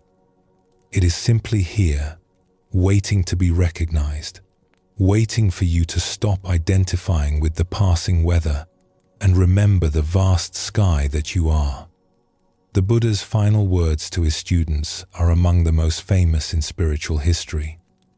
He was dying, and his followers gathered around him, heartbroken and afraid. They asked him who would guide them when he was gone, who would teach them where they should turn for wisdom. And he said, "Be a lamp unto yourself." He didn't say, "Find a lamp out there somewhere." He didn't say, "Wait for someone to bring you light." He didn't point to a successor or a book or a set of rules to follow. He pointed inward. He said, "The light is already in you. You are your own lamp. You don't need anything external to find peace, because peace is not external. It's what you are when you stop covering it up with seeking and striving and suffering." This was his final gift, and it's the same teaching we've been exploring all along. You don't need to go anywhere or become anything. You just need to recognize what you already are. To stop, look, and see. This doesn't mean you won't have difficult times. You will. You're human, and human life includes pain, loss, uncertainty, and fear. The thoughts will still come. The emotions will still arise. The storms will still blow through. Being awake to your true nature doesn't mean you stop being human. But you can meet all of it from a different place now. From the place of stillness that exists beneath the noise. From the awareness that watches without being swept away. From the moon that remains whole no matter how choppy the surface becomes. When the Buddha told his students to be lamps unto themselves, he wasn't abandoning them. He was telling them the deepest truth he knew, that they already had everything they needed. That the teacher they were looking for wasn't outside them, wasn't going to die with him, wasn't something they could lose. It was their own awareness, their own capacity to see clearly, their own true nature that had been there all along. The same is true for you. You are already home. You have always been home. The peace you've been seeking everywhere else has been right here, waiting patiently for you to turn around and notice it. Anxiety will visit again. It's part of having a human mind, part of the ancient programming that once kept your ancestors alive in a dangerous world. When it does visit, you can remember what you've learned. You can watch the thoughts without believing them. You can let the emotions move through without identifying with them completely. You can return to your breath, your body, this present moment. You can remember that everything passes, that this too shall pass, that you have survived every storm so far. And beneath all of that, beneath the coming and going, the rising and falling, the endless movement of experience, you can rest in the simple truth of what you are. Awareness itself, the witness, the sky that holds all weather without being harmed by any of it, the moon that no amount of ripples can break. This is not something you need to become. It's something you already are, remembering itself through you, waking up in this very moment. Every time you notice that you are aware, you are touching your true nature. Every time you step back from the content of experience and rest in the awareness that knows the content, you are coming home. The journey to calm the anxious mind ends where it began, right here, right now, in this breath, in this moment, in this awareness that has been with you all along. There is a final story, and it's the simplest of all. A student asked a Zen master, "What is the most important thing?" The master said, "Attention." "And what is the second most important thing?" "Attention." "And the third?" "Attention." That's the whole teaching. Pay attention. Be present. Notice what is, without adding stories. Return, again and again, to this moment, this breath, this awareness that you are. Everything else we've discussed is just elaboration on this one simple point. The restless mind calms when you pay attention to it rather than being lost in it. Stillness arises when you pay attention to the present moment. Letting go happens when you pay attention to how you're holding on. Presence becomes a refuge when you pay attention to being here.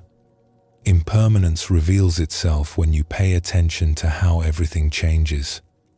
Contentment emerges when you pay attention to what you already have. And your true nature is recognized when you pay attention to who is paying attention. You don't need to go anywhere. You don't need to become anything. You just need to wake up, right here, right now, to what has been true all along. You are not your anxiety. You are the calm awareness in which anxiety comes and goes. You are not your restless thoughts. You are the stillness that watches them rise and fall. You are not your suffering. You are the peace that holds all suffering with compassion. This is who you have always been. This is who you will always be.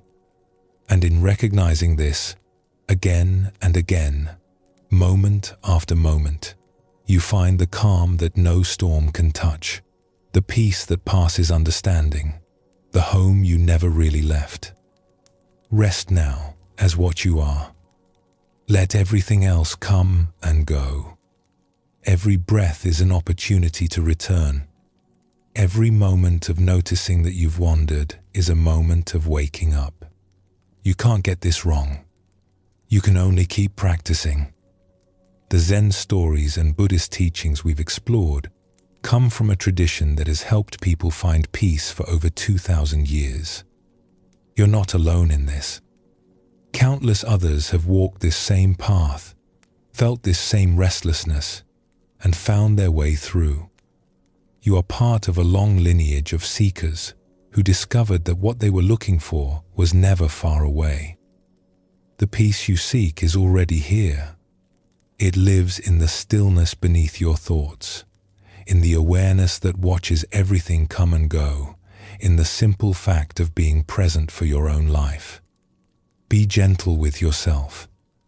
Be patient with the practice. And know that you can return to this refuge whenever you need to. Sleep well, and thank you for joining us here at Sleepy Monk.